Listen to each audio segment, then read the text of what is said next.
body. He is the original of all. He has no other origin, and he is the primary cause of all causes.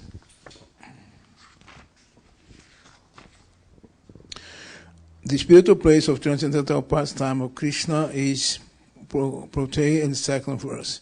The super-excellence station of Krishna, which is known as Gokula, has thousands of petals and a corolla like that is of the lotus sprout from the part of his infinite aspect, and the whole of the leaves being in the actual abode of Krishna.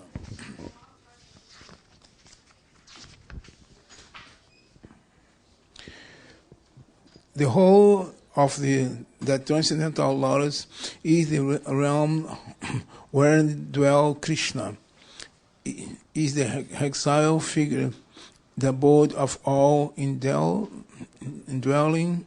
predominating aspect of the Absolute.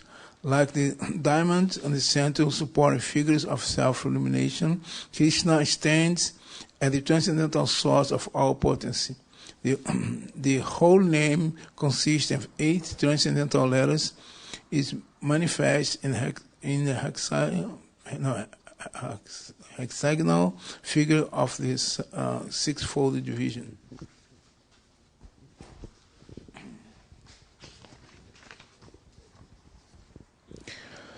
The whole of the eternal realm Goloka is the hexagonal abode of Krishna. Its petal is the abode of the gopis, who are parts and parcel of Krishna, and who they are most lively devoted, and are similar in essence. The petals shine beautiful like so many walls. The extended leaves of that lotus are the garden-like Dharma. The spiritual abode is Sri Radhika, the most beloved of Krishna.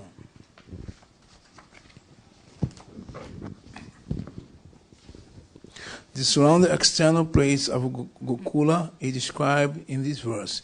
This is a mysterious quadrangular place, namely Svatadvipa, surrounded the outskirts of Gokula.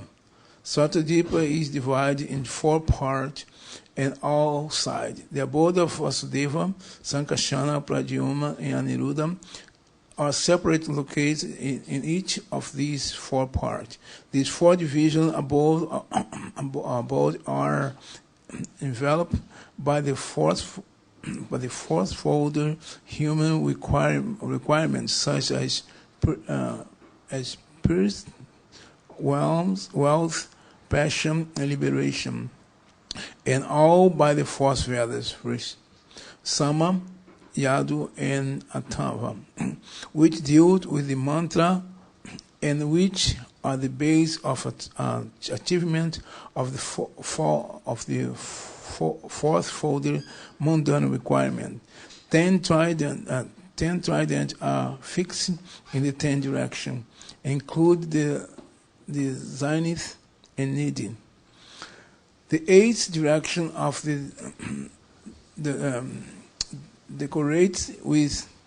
eighth direction are decorated with the 8 jewels: the Mada Padman, Sankajan, Makara, Kakpara, Mukunda, Kunda, and Nila.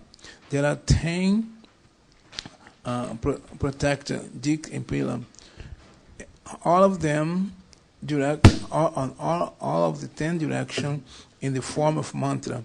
The association of the hued blue, yellow, red, and white, and the extraordinary potency hidden by names of Vilaka, etc., shine on all sides.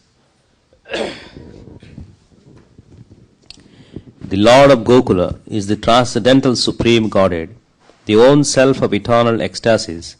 He is the superior of all superiors and is busily engaged in the enjoyments of the transcendental realm and has no association with his mundane potency. Krishna never consorts with his illusory energy. Still, her connection is not entirely cut off from the absolute truth. When he intends to create the material world, the amorous pastime in which he engages by consorting with his own spiritual chit potency, Rama, by casting his glance at the deluding energy in the shape of sending his time energy, is an auxiliary activity. The secondary process of association with Maya is described. Ramadevi, the spiritual chit potency, beloved consort of the Supreme Lord, is the regulatrix of all entities. The divine plenary portion of Krishna creates the mundane world. At creation there appears a divine halo of the nature of his own subjective portion, Swansa. This halo is divine Shambhu, the masculine symbol or manifested emblem of the Supreme Lord. This halo is the dim twilight reflection of the supreme eternal effulgence. This masculine symbol is the subjective portion of divinity who functions as progenitor of the mundane world. Subject to the supreme regulatrix, Niyati, the conceiving potency in regard to mundane creation makes her appearance out of the supreme regulatrix. She is Maya, the limited, non-absolute apara potency, the symbol of mundane feminine productivity. The intercourse of these two brings forth the faculty of perverted cognition, the reflection of the seed of the procreative desire of the Supreme Lord. All offspring of the consort of the great Lord Maheshwara of this mundane world are of the nature of the embodiment of the mundane masculine and feminine generative organs. The person embodying the material causal principle, namely the great Lord of this mundane world, Maheshwara, Shambhu, in the form of the male generating organ, is joined to his female consort, the limited energy, Maya, as the efficient causal principle. The Lord of the world, Mahavishnu, is manifest in him by a subjective portion in the form of his glance. The Lord of the mundane world, Mahavishnu, possesses thousands of heads, eyes, hands. He is the source of thousands of avtaras in his thousands of subjective portions. He is the creator of thousands of individual souls. The same Mahavishnu is spoken by the name of Narayana in this mundane world. From that eternal person has sprung the vast expanse of water of the spiritual casual ocean, the subjective portion of Sankarshana, who abides in Parayoma, the above supreme Purusha with thousands of subjective portions, repossesses in the state of divine sleep, Yoga Nidra, in the waters of spiritual causal ocean. The spiritual seeds of Sankarshana existing in the pores of skin of Mahavishnu are born as so many golden sperms. These sperms are covered with 5 great elements. The same Mahavishnu entered into each universe as his own separate subjective portions. The divine portions that enter into each universe are possessed of his majestic extension. That is, they are the eternal universal soul, Mahavishnu, possessing thousands of heads.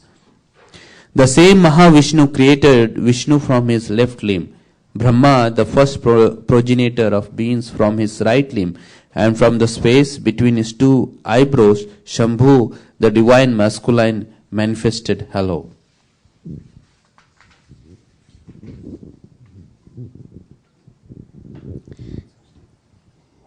The function of Shambhu in relation to jivas is that this universe enshrining the mundane egotistic principle has originated from Shambhu.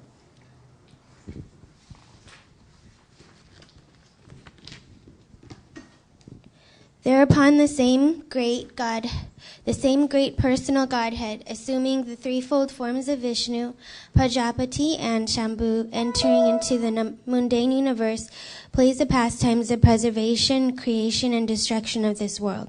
This pastime is contained in the mundane world.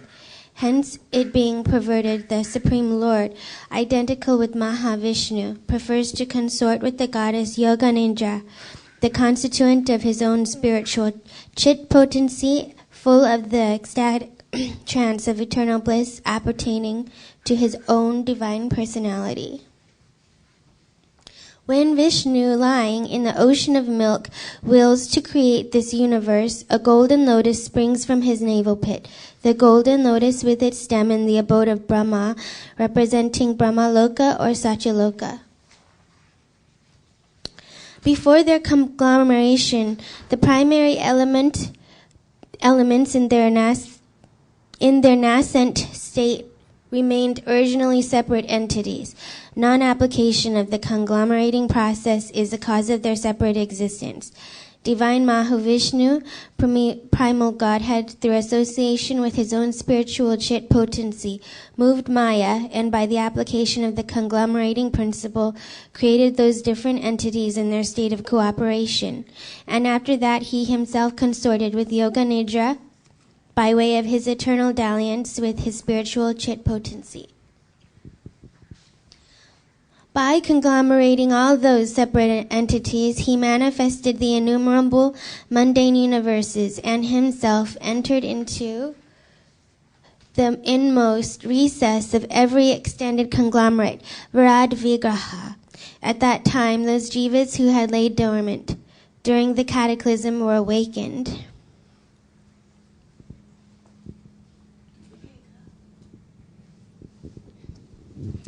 The same Jiv is eternal and is for eternity and without a beginning joined to the Supreme Lord by the tie of an eternal kinship. He is transcendental spiritual potency. The divine lotus, which springs from the navel pit of Sri Vishnu, is in every way related by the spiritual tie with all souls and is the origin of four-faced Brahma versed in the four Vedas. On coming out of the lotus, Brahma, being guided by the divine potency, turned his mind to the act of creation under the impulse of previous impressions. But he could see nothing but darkness in every direction. Then the goddess of learning, Sri Saraswati, the divine consort of the Supreme Lord, said thus to Brahma, who saw nothing but gloom in all directions. O Brahma, this mantra, Klim Krishnaya Govindaya Gopijan Vallabhaya Swaha, will assuredly fulfill your heart's desire. O Brahma, do thou practice spiritual association by means of this mantra, then all your desires will be fulfilled.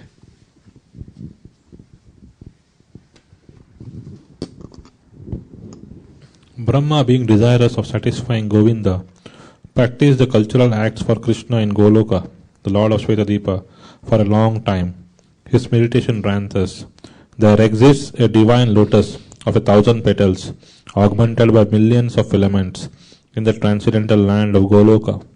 On its wall there exists a great divine throne on which is seated Sri Krishna, the form of eternal effulgence of transcendental bliss, playing on his divine flute, resonant with the divine sound, with his lotus mouth. He is worshipped by his amorous milkmaids with their respective subjective portions and extensions, and also by his external energy who stays outside, embodying all mundane qualities. Then Gayatri, the mother of Vedas, being made manifest, that is imparted by the divine sound of the flute of Sri Krishna, entered into the lotus mouth of Brahma, born from himself through his 8 ear holes.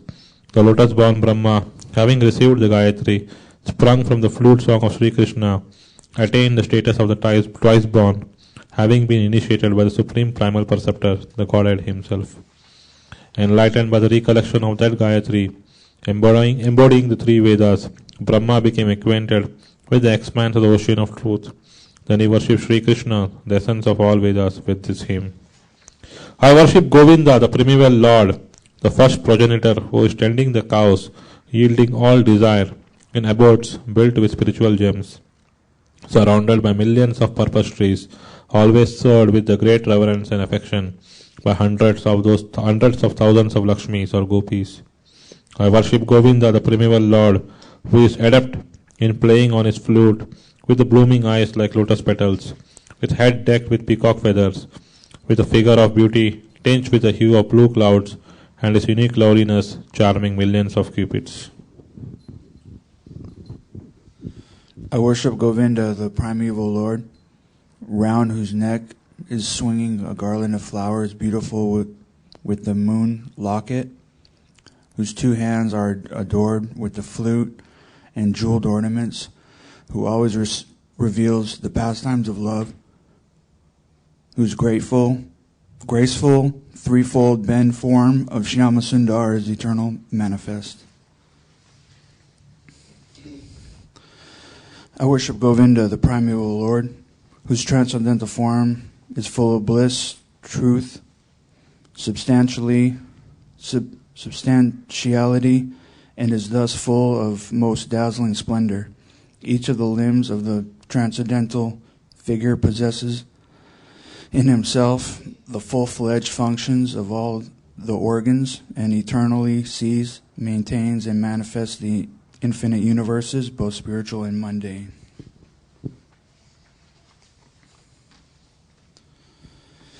I worship Govinda, the primeval Lord, who is inaccessible to the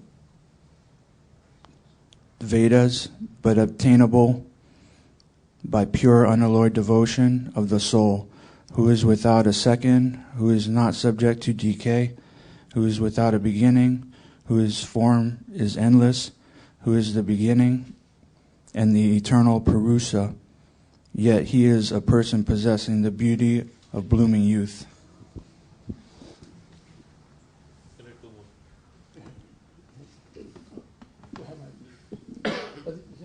You don't want to? We did. You already did? Okay.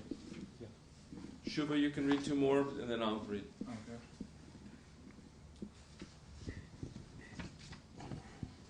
I worship Govinda, the primeval Lord.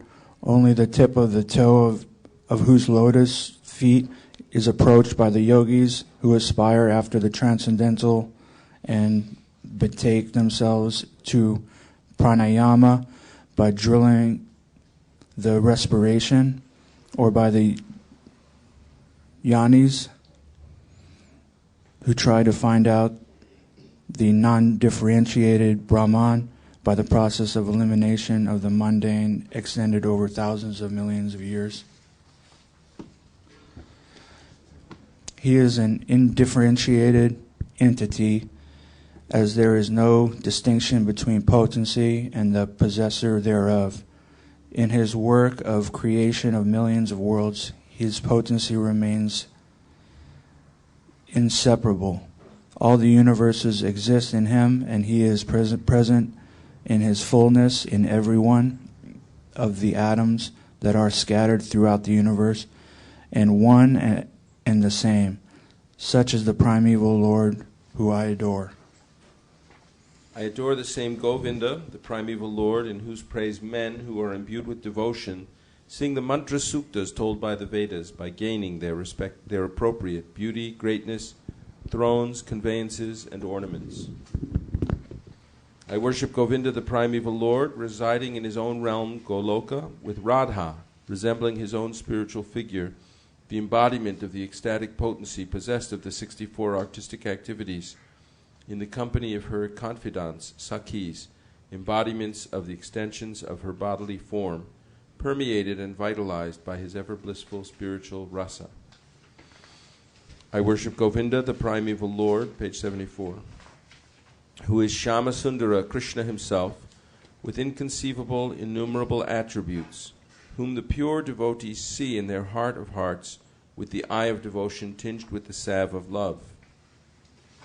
I worship Govinda, the primeval Lord, who manifested himself personally as Krishna and the different avatars in the world in the forms of Rama, Nrsimha, Vamana, etc. as his subjective portions.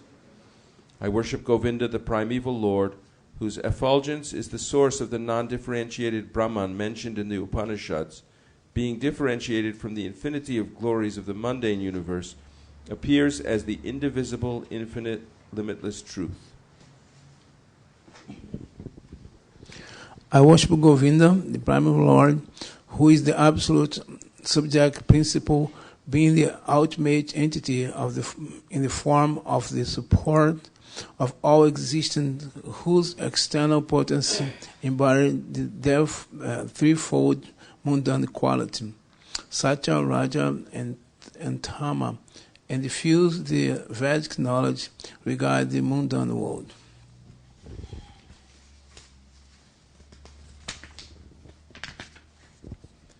I worship Govinda, the primal Lord, who glories ever triumphant, dominates the mundane world by the activities of his own pastime, being reflected in the mind of the recollecting souls as transcendental entity and of ever blissful cognitive rasa. Lowest of all is located Devdam, mundane world. Next, above is Maheshwaradam. Above Maheshwaradam is place Haridam. Above Hari is abode, and above them is the located Krishna's own realm named Goloka.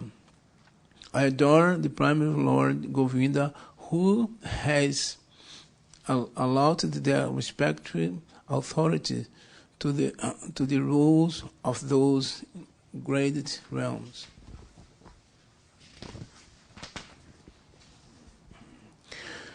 The external potency Maya, who is of the nature of the shadow of the Chit potency, is worshipped by all people as Durga, the creating, preserving, and destroying agency of this mundane world.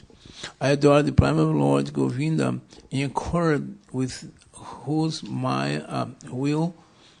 will Durga conducts herself.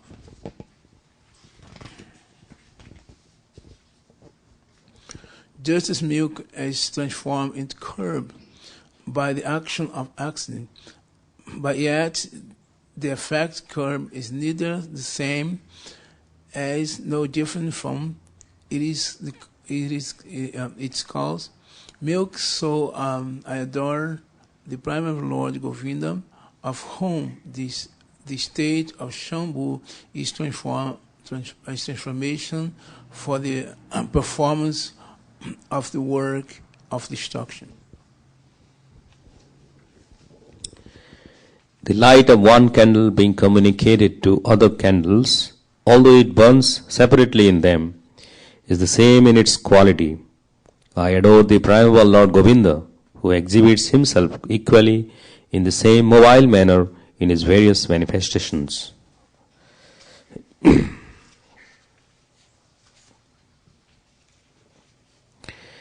I adore the primal Lord Govinda, who, assuming his own great subjective form, who bears the names of Sesa, replete with the all-accommodating potency, and reposing in the causal ocean with the infinity of the world in the pores of his hair, enjoys creative sleep, Yoga Nidra. Brahma and other lords of the mundane worlds, appearing from the pores of hair of Mahavishnu, remains alive as long as the duration of one exhalation of the latter, Mahavishnu. I adore the primal Lord Govinda, of whose subjective personality Mahavishnu is the portion of portion.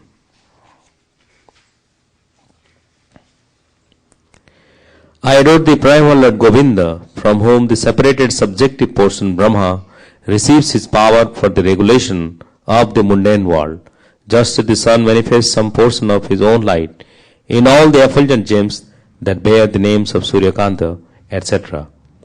I adore the primal Lord Govinda, whose lotus feet are always held by Ganesh upon the pair of tumuli protruding from his elephant head, in order to obtain power for his function of destroying all the obstacles on the path of the progress of the three worlds.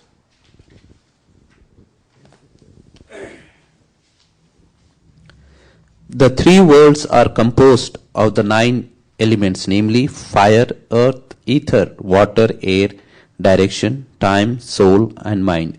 I adore the primeval Lord Govinda, from whom they originate, in whom they exist, and into whom they enter at the time of the universal cataclysm.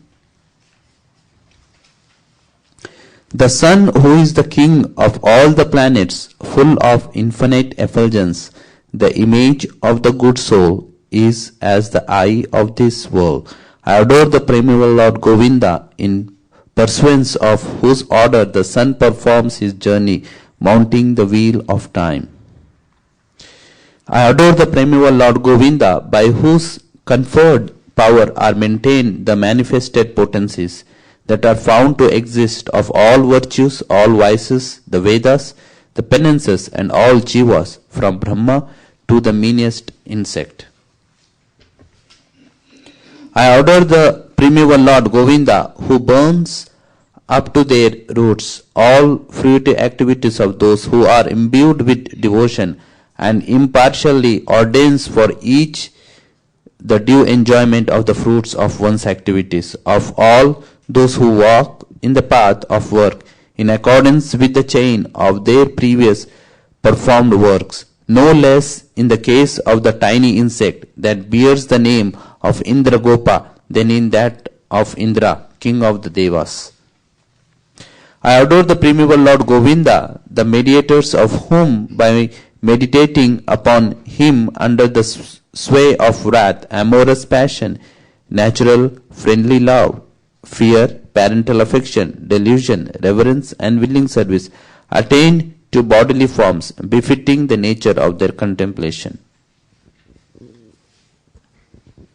I worship that transcendental seat known as Sedadipa, where his loving consorts, the Lakshmis, in their unalloyed spiritual essence, practice the amorous service of the Supreme Lord, Krishna, as their only lover, where every tree is a transcendental purpose tree, where the soul is the purpose gem, all water is nectar, every word is a song, every gate is a dance, the flute is a favorite attendant.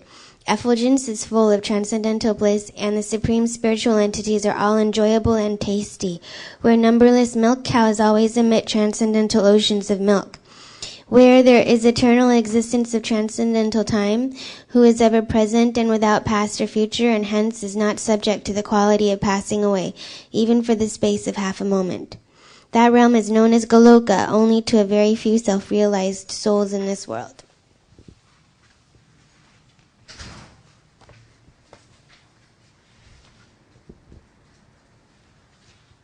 On hearing these hymns containing the essence of the truth, the Supreme Lord Krishna said to Brahma, Brahma, if you experience the inclination to create offspring by being endowed with the real knowledge of the glory of Godhead, listen, my beloved, from me to this science set forth in the following 5 shlokas.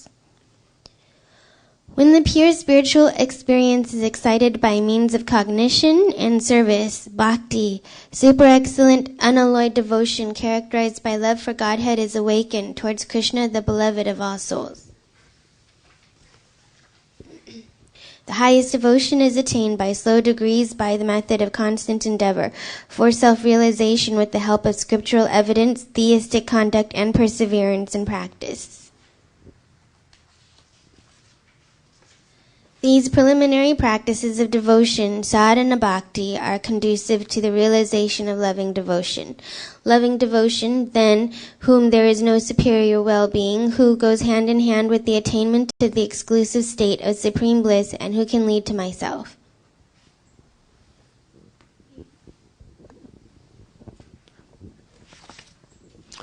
Abandoning all meritorious performances, serve me with faith. The realization will correspond to the nature of one's faith. The people of the world act ceaselessly in pursuance of some ideal.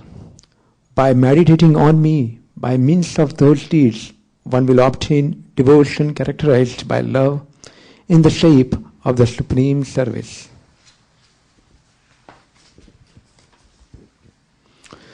Listen, O Vidhi, I am the seed. That is the fundamental principle of this world of animate and inanimate objects. I am Pradhan, the substance of matter. I am Prakriti, material cause, and I am Purush, efficient cause. This fiery energy that belongs specially to Brahman, that inheres in you, has also been conferred by me.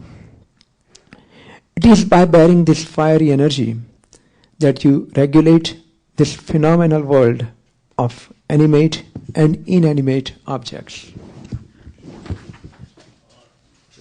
So now we'll stand before the deities and recite the Sanskrit, which is in the beginning of this blue binder. We have the conveniently located all of these verses.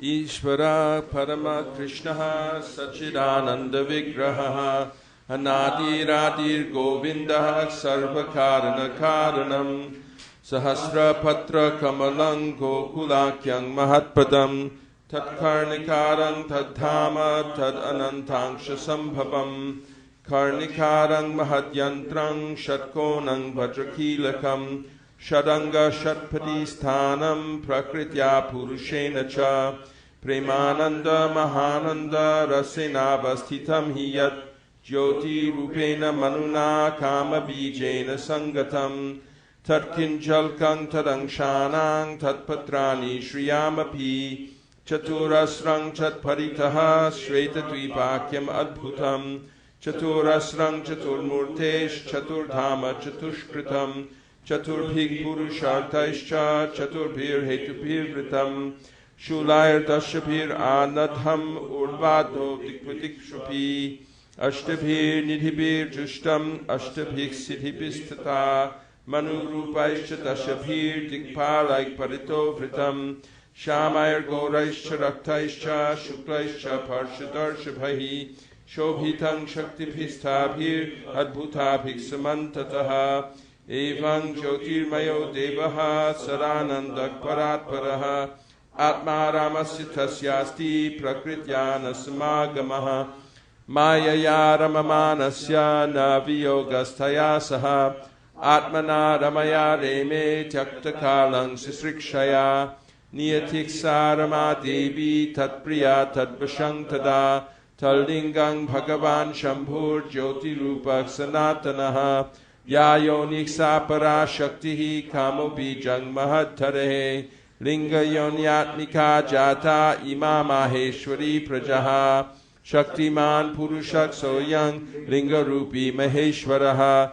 tasmin avirabhu linge mahavishnur jagatpatihi sahasra shirsha purushaha sahasraksha sahasrapat sahasrabahur vishvatma sahasrangshak sahasrasuhu Narayana sa Bhagavan apastasmat sanatanat avirasit karanarno nidhik sankarshanatmakaha yoga nidrangatas tasmin sahasrangshak swayang mahan tad roma bila jaleshu bijang sankarshanasya cha haiman yandani jatani mahaputa vritani tu pratyandam evame ekangshad vishati swayam Sahasramurdha Vishvatma Mahavishnu Sanatanaha Vamangat Asrijat Vishnung Dakshinangat Prajapatim Jyotirlingamayang Shambhum Kurcha Deshadavasrijat Ahankaratmakang Vishvang Tasmadetad Vyajayata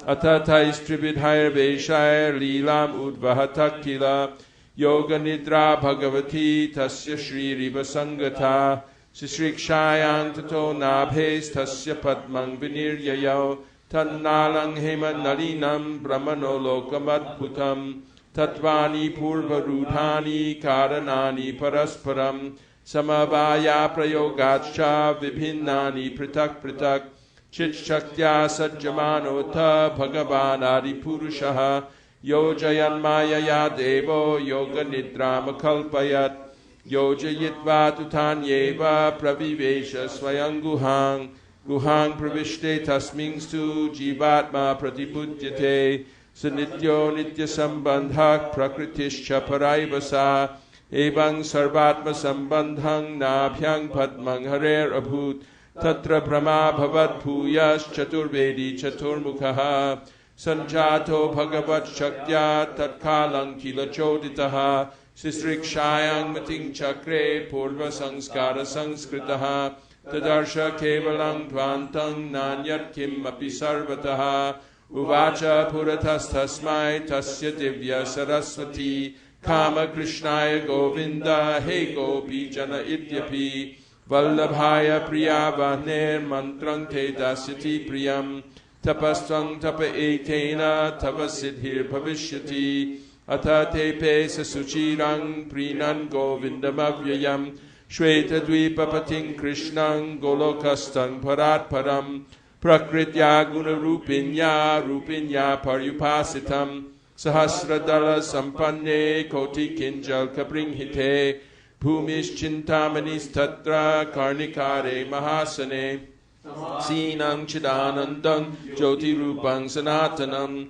Shabda Brahmamayang Venung Vadayantam Mukhambuje Vilasini Ganavritang Swairang Shairabhishtutam Atha Venu Ninadasya Traimurti Maigatihi Spuranti Praviveshashu Mukhabjani Swayam Bhuvaha Gayatring Gayatas Tasmad Adhikatya Sarojajaha Sanskritas Gununa Dvijatam Agamattataha Traya Prabudhota Vidhir Vigyata Tatpasagaraha Tushtava Veda Sarena Stotrena Ninakeshavam Chintamani Prakara Sadma Sukalpa Vriksha Laksha Briteshu Surabhira Bhipalayantam Lakshmi Sahasra Shatasang Brahmasevyamanang Govindamadi Purushang Tamahang Bhajami Venum Kwananta Maravinda Dalaya Taksham Parhavatang Samasitam Buddha Sundarangam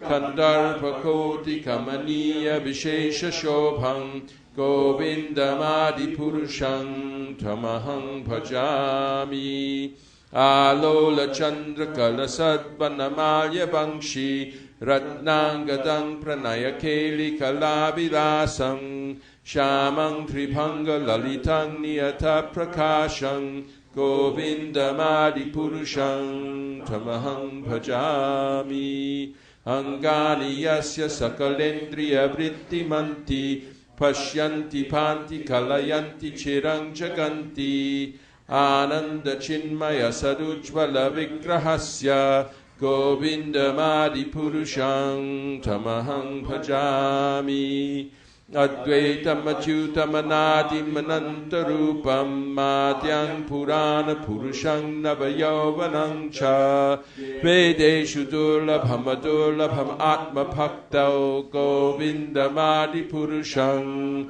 Tamahang Bhajami Pantastu Koti Shatavatsara Sampragamyo Vayo Ratapi Manaso Muni Pungavanam Sopyasti Yat Prapadasinya Vichintya Tattve Govindamadi Purushang Tamahang Bhajami Ekopya Saura Chayatung Jagadanda Koting Yat Chaktirasti Jagadanda Chayayadantaha Andantarasta Paramanu Chayantarastam Govindamadi Purushang Tamahang Bhajami Yadbhava bhavitadiyo manujasta taiva samprapya rupa mahima sanyanupushaha suktaryameva nigama pratitaikstuvanti govindamadi purushang tamahang bhajami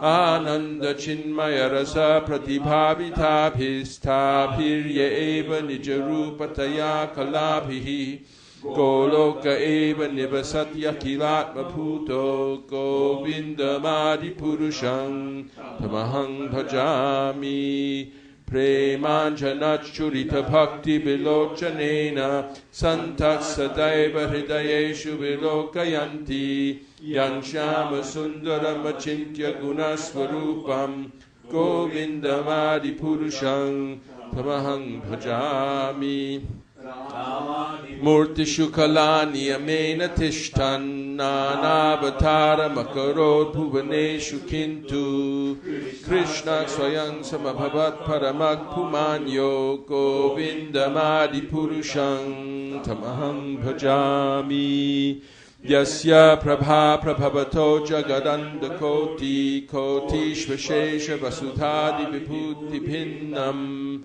Tad brahma nishkalam anantam ashesha bhutam Govindamadi purusham tamaham bhajami Maya hi yasya jagadanda shatani sute Traigunya tad vishaya veda vitaya mana Sattvabalambi parasatvang vishudha sattvang Govindamadi purusham tamaham bhajami Ananda chinmaya rasatmataya manaksu Yakpraninang pratipalan svaratam upetya Lilayatena bhuvanani jayatya jasram Govindamadi purusham tamaham bhajami Goloka namni nijadhamni tale chatasya Devi mahesha haridhama suteshu teshu Te te prabhava nijaya vihitascha yena Govindamadi purusham tamaham bhajami Shrishti sthiti pralaya sadhana shakti rekha Chayeva yasya bhuvanani vibharti durga Ichchanurupa apiyasya chacheshtate sa Govindamadi purusham tamaham bhajami Shirang yata dadhivikara vishesha yogat Sanjayate nihitatak pratigasti hetoho Yaksham bhutam apitata samupaiti karyat Govindamadi purusham tamaham bhajami Diparchireva hidashantaramapyupetya Dipayate vivrita hetu samana dharma Yastadrigeva hicha vishnutaya vibhati Govindamadi purusham tamaham bhajami Yakaranarna bhajale bhajati sma yoga Nidramananta jagadanda saroma kupaha Adhara shaktim avalambya parang svamurting Govindamadi purusham tamaham bhajami Yasyaika nishvasita kalamatavalamya Jivanti loma vilaja jaganandanatha Vishnur mahansa ihiyasya kalavishesho Govindamadi purusham tamaham bhajami Bhasmanyatashma shakaleshu nijeshu tejak Sviyam kiyat prakatayat yapitat vadatra Brahmaya esha jagad anda vidhana karta Govindamadi purusham tamaham bhajami Yat pada pallava yugang vinidhaya kumbha Tvanve pranama samaye saganadhi rajaha Vignan vihantu malamasya jagatrayasya Govindamadi purusham tamaham bhajami Agnir mahi gaganamambu muruddhishascha Kalastatatma manasiti jagatrayani Yasmad bhavanti vibhavanti vishanti yangcha Govindamadi purusham tamaham bhajami Yachchakshuresha sabita sakalagrahanang Raja samasta suramurti rashesha tejaha Yasyagyaya brahmati sanghritakala chakro Govindamadi purusham tamaham bhajami Dharmota papa nijaya shrutayasta pangsi Brahmadikita patagabhatayascha jivaha Yadatta matra vibhava prakata prabhava Govindamadi purusham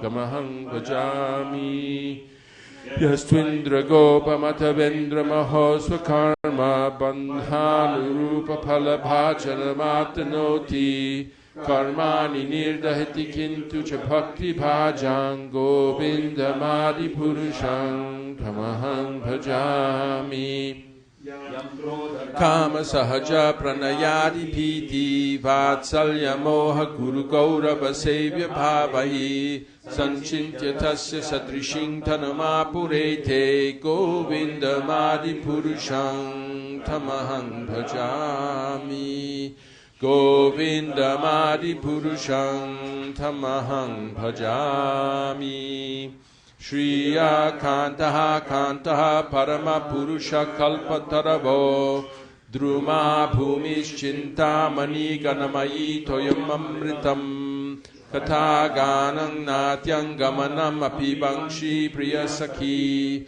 Chidanandang Jyotik Paramapi Tadaspadyam Apicha Sayatra Kshirabhik Sravati Surabhi Vyascha Sumahan Nimeshardhakyo vavrajati nahi yatrapi samayaha bhaje shvetadvipam tamaham iha golokam mitiyam vidantaste santakshiti virala charakatipaye ato vacha mahavishnur bhagavantang prajapating brahman mahatva vijnane praja sarge chenmatihi Pancha shloki mimang vidyang vatsadattang nibodhame prabudhe jnana bhakti bhyam admanyananda chinmayi udetyanutama bhaktir bhagavat prema lakshana pramanais tatsadacharais tad abhyasai nirantaram bodhayan atmanatmanam bhaktim apyutamang labhet Yasya shreyas karang nasti yaya nivritam apnuyat yasadhayati mameva bhakting tameva sadhayet dharmananyan parityajya mamekang bhaja vishvasan yadrishi shraddha siddhir bhavati tadrishi kurvan nirantarang karma lokoyam manuvartate Tenaiva karmana dhyayan mang parang bhakti vichati aham hi vishvasya characharasya bijang pradhanang prakriti pumangsha maya hitang teja idang bibharshi vidhehi tvamato jaganti Ishvara parama krishna sachidananda vigraha anadiradir govindaha sarva karana karanam Iti Shri Brahma Sanghita Sampurnam Hari Om Jai Shri Shri Radha Madana Mohan Jai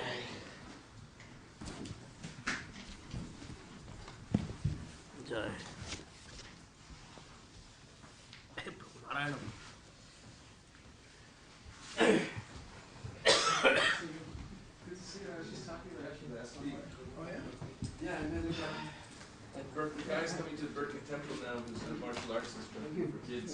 His name is Rakim. I told him he should meet him. He said, yeah, he wanted to bring a capoeira guy to meet his kids. Yeah.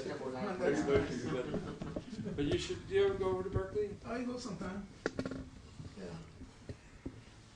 What's your name? His name is Rakim, Bhakti Rakim. But I'll give you my card and give me your card and I'll give him your address. Okay. I need to go out to have something to do at home. Oh, you have to leave now? Yeah. Send me an email, okay? Okay. Haribol. Today is Lord Nityananda's appearance day. Haribol. You coming back? Huh? You coming back for the feast? What time? Noon. Noon? Yeah. Okay. What's that behind? Hare Krishna. Jai Brahma Samhita. Let's look at page 48, text 29.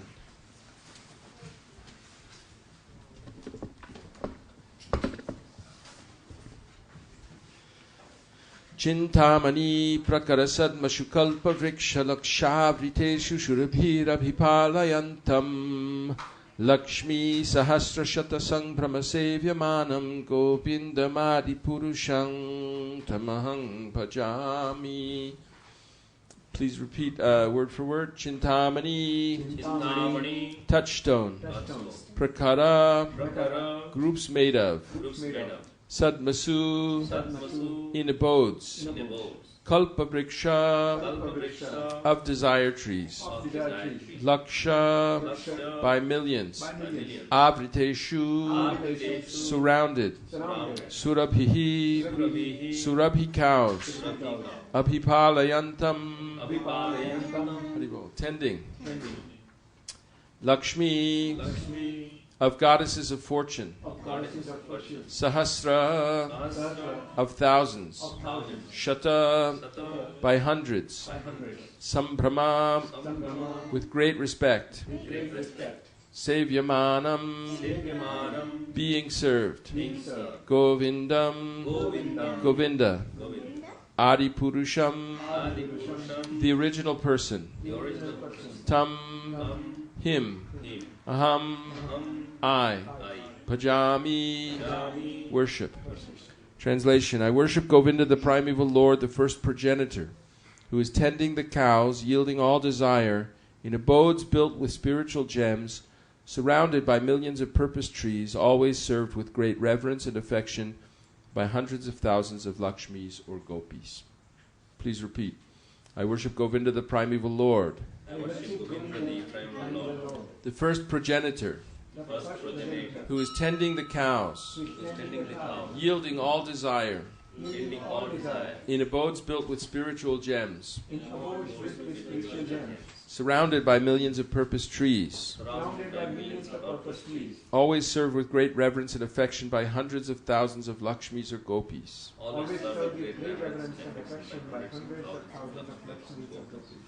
Purport by His Divine Grace Bhakti Siddhanta Saraswati Thakur Goswami. By the word Chintamani is meant transcendental gem. Just as Maya builds this mundane universe with the 5 material elements, so the spiritual Chit potency has built the spiritual world of transcendental gems. The Chintamani, which serves as material in the building of the abode of the Supreme Lord of Goloka, is a far rarer and more agreeable entity than the philosopher's stone. The purpose tree yields only the fruits of piety, wealth, fulfillment of desire, and liberation. But the purpose trees in the abode of Krishna bestow innumerable fruits in the shape of checkered divine love. Kamadhenus, cows yielding the fulfillment of desire, give milk when they are milked.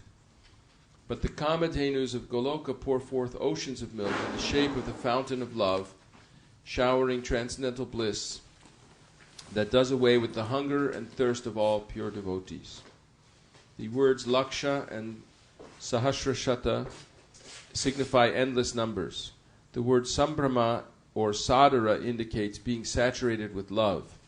Here Lakshmi denotes Gopi. Adi Purusha is he who is the primeval Lord. Hare Krishna, welcome. So today is a special day. As you know, it's the appearance day of Lord Nityananda Prabhu. And where are you from? I'm from Bangladesh. Bangladesh. Oh, Jai. So you grew up worshipping Lord Nityananda all your life, huh? We have a microphone. Can Charlene, can you hand in the microphone? What's your name? My name is Kalyan. Kalyan? And you're from Dhaka, or? I have been living. My family had been living in Dhaka for the last 14 years. Actually 17 years. 1997. So almost I grew up all my youth in Dhaka. Yeah. And I moved in here in 2010 in Florida. Was in Florida? Yeah. In 2010. Yeah. Was there a Nitai Gaur temple in Dhaka near your house? Or? Yeah. Actually, my parents and we used to go there in the Dhaka temple very regularly. It's not near to our place, but it's near enough. Is it ISKCON or? It's ISKCON, yeah. ISKCON, and there is a like very nearby Gauriya temple also. But we always used to visit the ISKCON temple. There are 2 big temples. One is like older one, and the new one which is being built. They are very closely situated. And now they have another 2 temples in Dhaka city. Those are in the northern part of Dhaka. So nice. There are almost 4 temples right now in Dhaka. Very nice. I've never been there. And your friend is? I'm from India. Yeah. Yeah. From what city? From Maharashtra. Yeah. from Nagpur to be specific. Nagpur? Yeah, Uh-huh. yeah. And you go, is there ISKCON there? Yeah. Actually, I'm from the city called Amravati, which is near from Nagpur, but nobody knows it. That's why I call it Nagpur, just to approximate. Yeah, there is ISKCON temple. It's around 2 kilometers from my home. It's around 1.5 miles. Ah, very nice. Yeah. So you've been coming here to this temple? Yeah.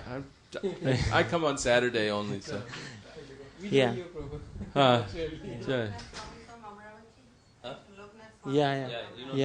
Yeah. Oh, so you come from the town of Lokanath Swami? Yeah. It comes under his control, the temple.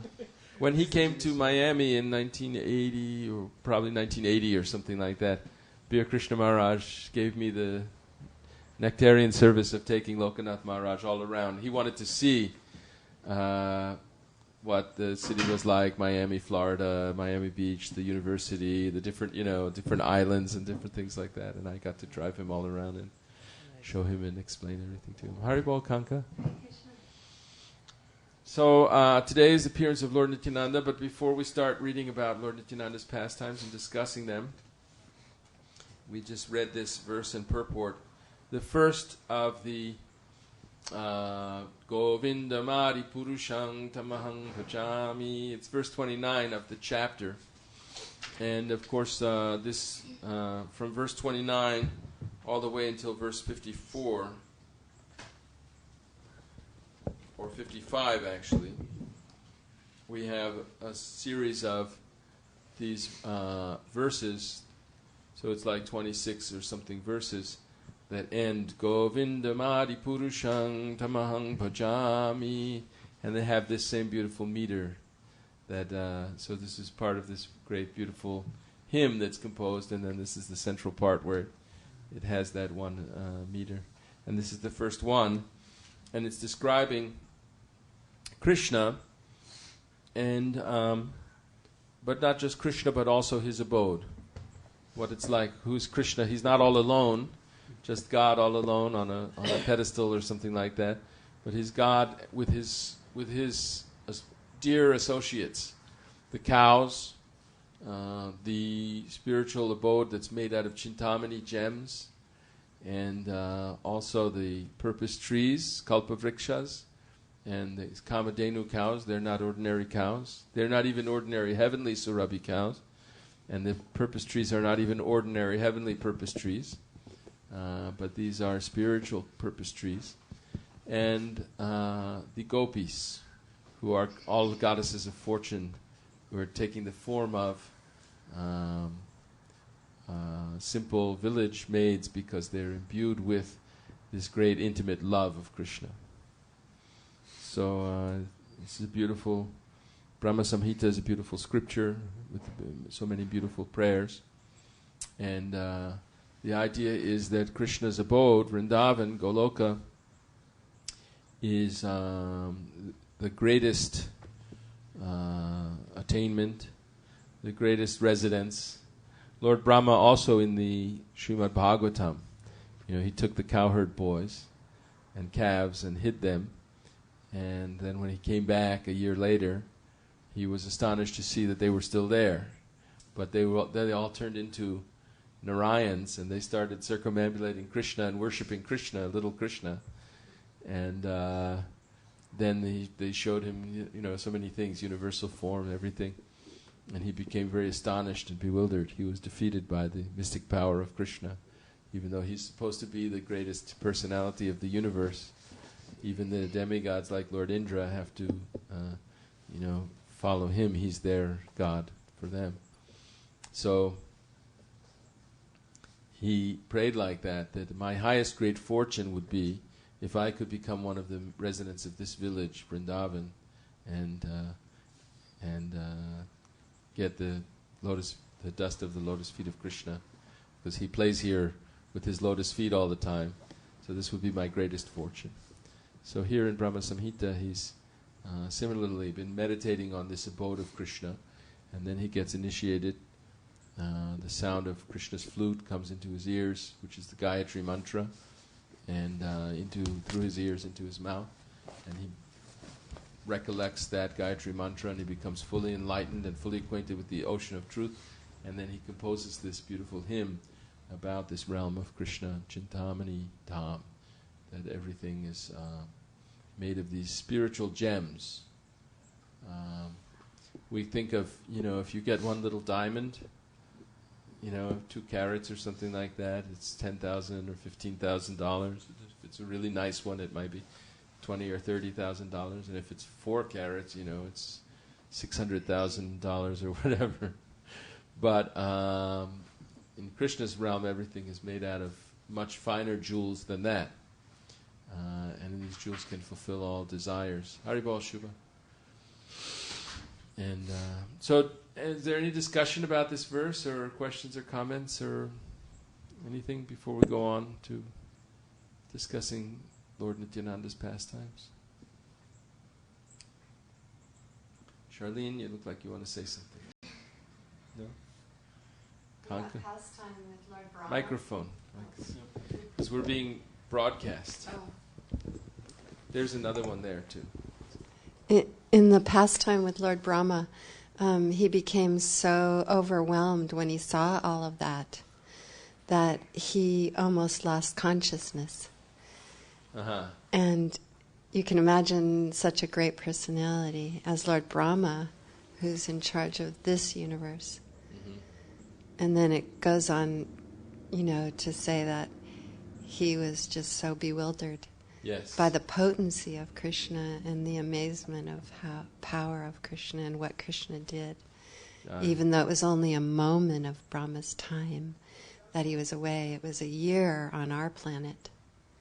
Yeah, so Krishna was defeating demons every day, but also demigods like Lord Indra and Lord Brahma were also coming and being amazed by Krishna's.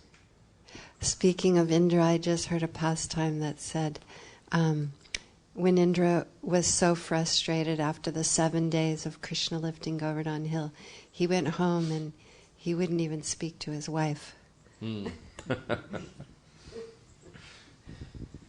Jai. Then later he came and he apologized. And he brought Surabhi cow, right? Only because of Surabhi cow, Krishna would speak to him.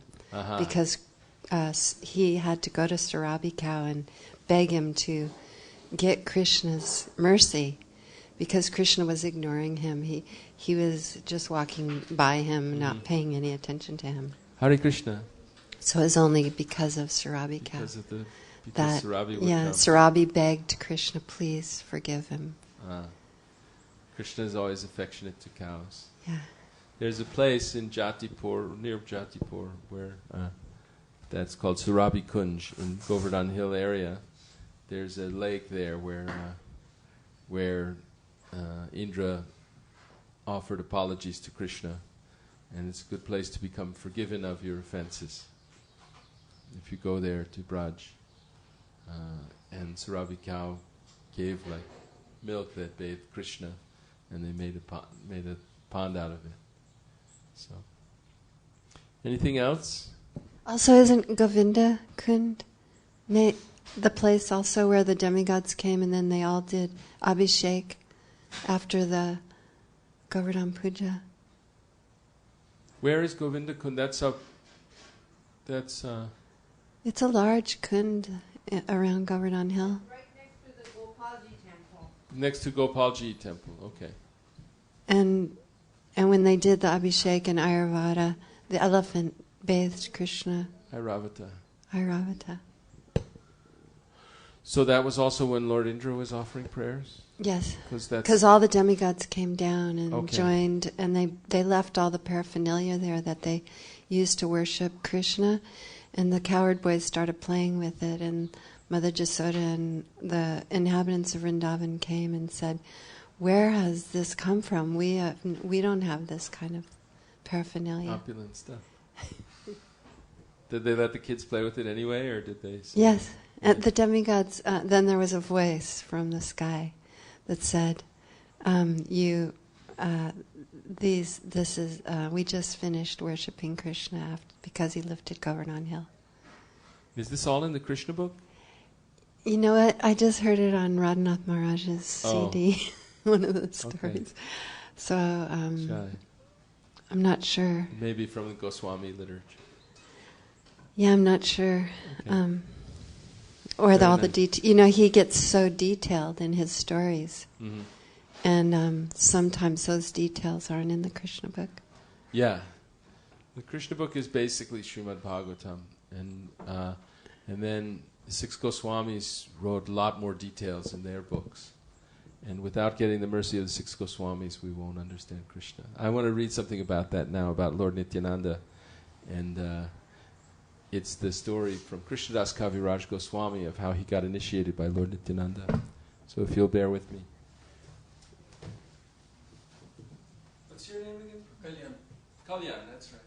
And yours? Prashant. Prashant. Okay. Oh no, where's the book? It's right there. Oh, okay.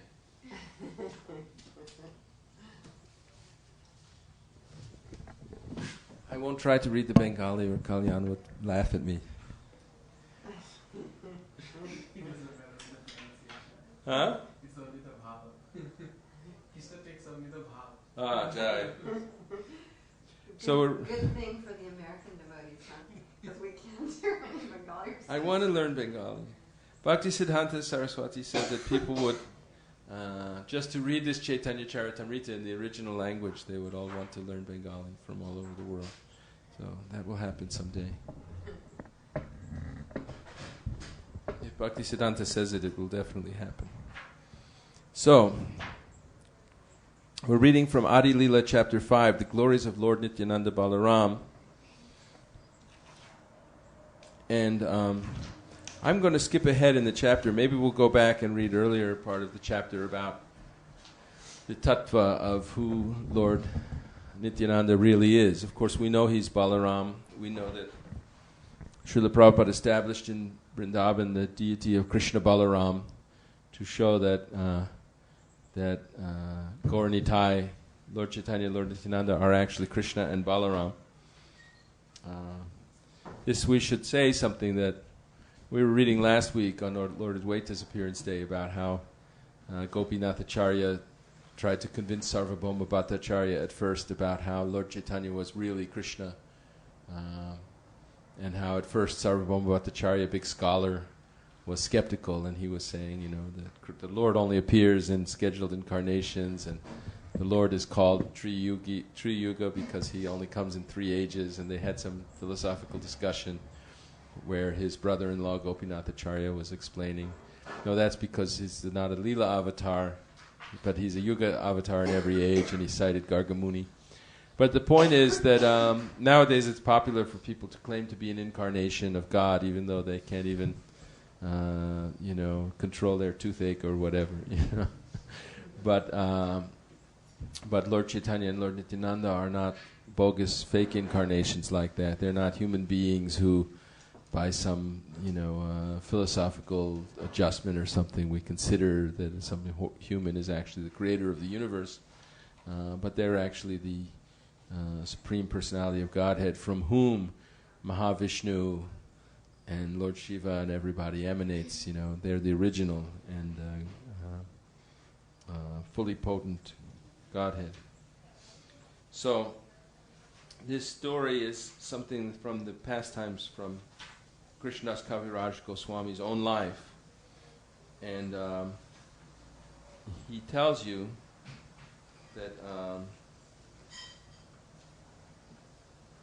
he's telling you about Lord Nityananda's mercy, and then he tells you something confidential, something that happened to him in his own life. And he says, ordinarily I shouldn't disclose these things. So he says, I'll start on text 156. Well, actually, I'll read 155, which is from the Brahma Samhita. I worship Govinda, the primeval Lord, who by his various plenary portions appears in the world in different forms and incarnations, such as Lord Rama, but who personally appears in his supreme original form as Lord Krishna. Lord Chaitanya is the same Lord Krishna, and Lord Nityananda is Lord Balaram. Lord Nityananda fulfills all of Lord Chaitanya's desires. The ocean of Lord Nityananda's glories is infinite and unfathomable. Only by his mercy can I touch even a drop of it. Please listen to another glory of his mercy. He made a falling living entity climb to the highest limit. To disclose it is not proper, for it should be kept as confidential as the Vedas. Yet I shall speak of it to make his mercy known to all. O Lord Nityananda, I write of your mercy out of great exultation. Please forgive me for my offenses. Lord Nityananda Prabhu had a servant named Sri Mineketana Ramadas, who was a reservoir of love. At my house there was Sankirtan day and night, and therefore he visited there, having been invited. Absorbed in emotional love, he sat down in my courtyard, and all the Vaishnavas bowed down at his feet. In a joyful mood of love of God, he sometimes climbed upon the shoulder of someone offering obeisances, and sometimes he struck others with his flute or mildly slapped them. Mineketana Ramadas was one of the 12 Gopals, special associates of Lord Nityananda, who were cowherd boys. And sometimes they were very playful and joking. Like Lord Nityananda's personality is very, very playful and funny and completely independent. And, he's an avaduta. So Mineketana Ramadas, sometimes he would strike people with his flute. Actually, that would give them love. If he struck them with his flute, they would get premas. Or there was another Ramadas who had a whip, and he would hit people with his whip. And if they got hit by his whip, they would get ecstatic love. Aviram Gopal. Huh? That's Aviram Gopal. Aviram Gopal, okay. Aviram. So this is Mineketana Ram. So when someone saw the eyes of Mineketana Ram Das, tears would automatically flow from his eyes, from his own eyes. For a constant shower of tears flowed from the eyes of Mineketana Ramadas. Sometimes there were eruptions of ecstasy like kadamba flowers on some parts of his body, and sometimes one limb would be stunned while another would be trembling. These are symptoms of Mahabhava, or symptoms of great love of Krishna. Is horrification, what's that? Horripilation. That's when your hair stands on end. Okay. Sometimes if it stands on end for a long time, really, really strongly, then blood comes out of the pores because because the hair is standing back, and so the body starts to become red from oozing blood. Lord Chaitanya used to exhibit those symptoms. Whenever he shouted aloud the name Nityananda, the people around him were filled with great wonder and astonishment. One respectable Brahmana named Sri Gunarnava Mishra was serving the deity. When Mineketana was seated in the yard, this Brahmana did not offer him respect. Seeing this, Sri Ramadas became angry and spoke. Here I find the second Romaharshana Sutta, who did not stand to show honor when he saw Lord Balaram. After saying this, he danced and sang to his heart's content, but the Brahmana did not become angry, for he was then serving Lord Krishna. Purport by Srila Prabhupada. Mineketana Ramadas was a great devotee of Lord Nityananda. When he entered the house of Krishnadas Kaviraj, Gunarnava Mishra, the priest who was worshipping the deity installed in the house, did not receive him very well. A similar event occurred when Romaharshan Sutta was speaking to the great assembly of sages at Naimisharanya. Lord Baladev entered that great assembly, but since Romaharshan Sutta was on the Vyasasana, he did not get down to offer respects to Lord Baladev. The behavior of Gunarnava Mishra indicated that he had no great respect for Lord Nityananda. And this idea was not at all palatable to Mineketana Ramadas. For this reason, the mentality of Mineketana Ramadas is never deprecated by devotees. So we should understand this. It wasn't like he was just some puffed up guy that was expecting everyone should respect me, and why is this priest? He's just worshiping Krishna, and he's not stopping to offer me respects. That wasn't going on at all. Mineketana was a great Mahabhagavat Vaishnava, an associate of Lord Nityananda, and he saw that the devotee was considering, the Brahmin was considering, because of my deity service, I'm not supposed to stop and talk to anybody. I'm supposed to focus my concentration on the deity. But he understood that really it was because this Brahmana didn't have faith in Lord Nityananda. And this Mineketana was Lord Nityananda's associate, so he didn't stop to respect him because of his lack of faith in Lord Nityananda. That's what got Miniketana Ramadas angry at him and made him say he's another Ramaharshan. Because Ramaharshan didn't have faith in Lord Balaram, or he didn't realize that when the Supreme Personality of Godhead actually enters the assembly, you have to get up even if you're sitting on the Vyasasana. Ordinarily, when you're sitting on the Vyasasana, everybody's respecting you as the representative of Krishna, and therefore, with the respect paid to Krishna, they worship the spiritual master in that way. The person who's sitting on the Vyasasana is like the spiritual master speaking to the class. So Ramaharshana had been installed by the sages at Naimisharanya. He was a Sutta. He was of mixed caste. And the Sutta families were especially the students of the Puranas. And he had been installed to speak to the sages about the wisdom of the Puranas. But because he disrespected Lord Balaram picked a piece of grass, kusha grass, and he just tapped him on the head and killed him. So then the sages all said, but what have you done? We already promised him that he would have a long life.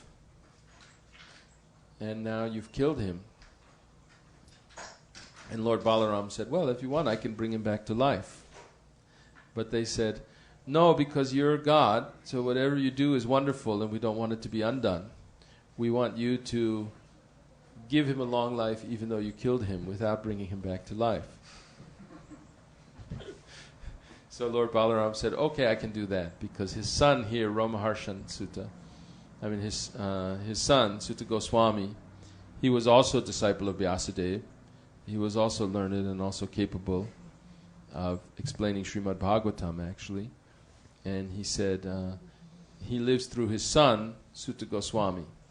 So he should sit on the Vyasasana in place, and he will live a long time. So then they also asked Lord Balaram that their attempt at making a sacrifice was being disturbed by a great demon. So they asked Lord Balaram to kill that demon. Lord Balaram said, sure, I'll kill the demon. This was while Lord Balaram was absent from the battle of Kurukshetra. He didn't want to stay. He was friendly. Duryodhana was his disciple in fighting with the club. And he didn't want to take part in the battle. He didn't want to take sides. So he took the opportunity to go to all the holy places and purify them. So you can just imagine this scene at the house of Krishnadas Kaviraj Goswami. There was a big Sankirtan festival. All the devotees were there. And then one very special devotee who was known to be full of great love, an associate of Lord Nityananda, came. And the priest thought, well, I shouldn't stop my deity service to receive him. But he said, you're being disrespectful to Lord Balaram, being disrespectful to Lord Nityananda. And then he went on singing and dancing and playing in his state of love of Krishna. At the end of the festival, Miniketana Ramadas went away, offering his blessings to everyone. At that time, he had some controversy with my brother. My brother had firm faith in Lord Chaitanya, but only a dim glimmer of faith in Lord Nityananda. Knowing this, Sri Ramadas felt unhappy in his mind. I then rebuked my brother. So, the brother of Krishnadas Kaviraj also didn't have so much faith in Lord Nityananda, although he accepted Lord Chaitanya. So, when Miniketana Ramadas was leaving and he was giving everyone blessings, then the brother must have raised some point that you shouldn't have said anything to the pujari like that. And there was some little controversy, and Miniketana Ramadas felt unhappy. And Krishnadas Kaviraj came there, and he chastised his own brother. These two brothers, I told him, are like one body, that is Lord Chaitanya and Lord Nityananda. They are identical manifestations. If you do not believe in Lord Nityananda, you will fall down. If you have faith in one but disrespect the other, your logic is like the logic of accepting half a hen. So there's a footnote that says, a foolish farmer once thought he would save money by cutting off his hen's head, which he had to feed, and leaving its tail, which produced the eggs. Hence the term Artha Kukuti Nyaya, literally half-hen logic. It would be better, said Krishnadas, to be an atheist by slighting both brothers than a hypocrite by believing in one and slighting the other. Thus, Sri Ramadas broke his flute in anger and went away, and at that time my brother fell down. He doesn't describe more. What does it mean, his brother fell down? He lost his faith in God, I guess, and didn't follow the regular principles anymore. Didn't remain a Vaishnava. He lost his bhakti. I have thus described the power of the servants of Lord Nityananda. So we should be careful not to offend devotees, especially great devotees like me, Nityananda Ramadas. If they're displeased with you, then terrible things will happen to you. Especially you won't ever be able to get the mercy of Krishna. And if they're pleased with you, by serving them, then you get a taste to serve Krishna and surrender to Krishna. I have thus described the power of the servants of Lord Nityananda. Now I shall describe another characteristic of his mercy. That night, Lord Nityananda appeared to me in a dream because of my good quality in chastising my brother. In the village of Jamatapur, which is near Naihati, Lord Nityananda appeared to me in a dream. Purport: there is now a railway line to Jamatapur. If one wants to go there, he can take the train on Katwa railway line and go directly to the station known as Shalara. From that station, one can go directly to Jamatapur. So we can go there to see the ancestral home of Krishnadas Kaviraj Goswami, where this famous Sankirtan party happened. I fell at Lord Nityananda's feet, offering my obeisances, and then he placed his own lotus feet upon my head. Arise, get up, he told me again and again. Upon rising, I was greatly astonished to see his beauty. He had a glossy, blackish complexion, and his tall, strong, heroic stature made him seem like Cupid himself. He had beautifully formed hands, arms, and legs, and eyes like lotus flowers. He wore a silk cloth with a silk turban on his head. He wore golden earrings on his ears, and golden armlets and bangles. He wore tinkling anklets on his feet, and a garland of flowers around his neck. His body was anointed with sandalwood pulp, and he was nicely decorated with tilak.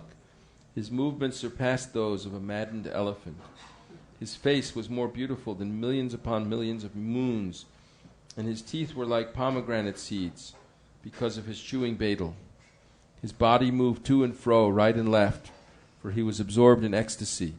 He chanted, Krishna, Krishna, in a deep voice. His red stick moving in his hand, he seemed like a maddened lion. All around the four sides of his feet were bumblebees. His devotees, dressed like cowherd boys, surrounded his feet like so many bees, and also chanted, Krishna, Krishna, absorbed in ecstatic love. Some of them played horns and flutes, and others danced and sang. Some of them offered betel nuts, and others waved chamara fans about him.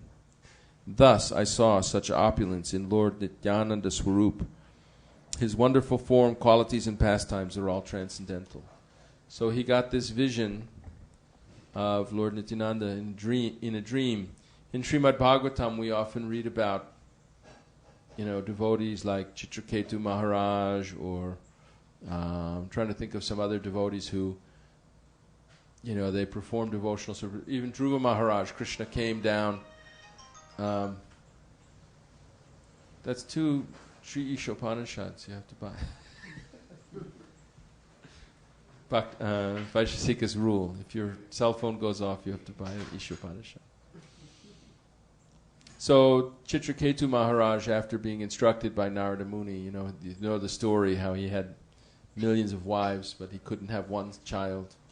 And then finally he got the blessings of the sage, and he was able to have a child. He was very, very happy. But then the other wives were envious, and they poisoned the child. Then he was greatly lamenting. And then Narada Muni came there with another sage, and they brought the child back to life, and the child instructed the father, "What are you crying about? Why do you think you're my father? I have many fathers. I've been through many, many lifetimes." And the father got enlightened at that time, and then he got instructed to practice devotional service. And then after some time of practicing devotional service, he got to prakash of, he got darshan of the manifestation of Anantasesha, Shankarshana, Mahashankarshana, like that. Anantasesha comes like a snake, but he's the expansion of Shankarshana. The vyuha, the arrangement, the phalanx of the four expansions of Baladev are Shankarshana, Aniruddha, Pradyumna, and Vasudev. Vasudev is Krishna, and Shankarshana is Balaram, like that. This expansion. When he comes as Lord Rama, Rama is Vasudev, and Lakshman is Sankarshan. So, and Bharat and Shatrughna are Aniruddha and Pradyumna.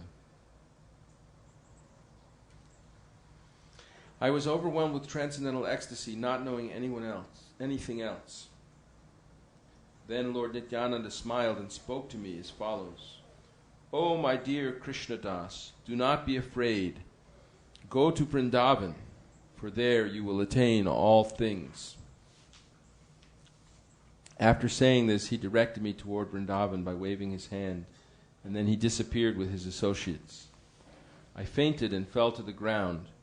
My dream broke, and when I regained consciousness, I saw that morning had come. I thought about what I had seen and heard, and concluded that the Lord had ordered me to proceed to Vrindavan at once. That very second, I started for Vrindavan, and by His mercy, I reached there in great happiness. So imagine how renounced that he had this dream. Must have been a very impressive dream to see Lord Nityananda personally in the dream. And then he woke up. He doesn't mention whether he was married, had any children, but we know he had a family there, a home with devotees. They were having Sankirtan programs at the house. His brother was there. And we can imagine he may have also had his own family connection. But he immediately, that very second, he just woke up. He didn't make arrangements. He didn't call the moving company and get all his things put on a truck or anything. He just started going to Vrindavan that very second. All glory to Nityananda Balaram, by whose mercy I have attained shelter in the transcendental abode of Vrindavan. Let's chant that one. Jaya Jaya Nityananda Nityananda Rama. Yaha Kripati Painu Vrindavana Dhama.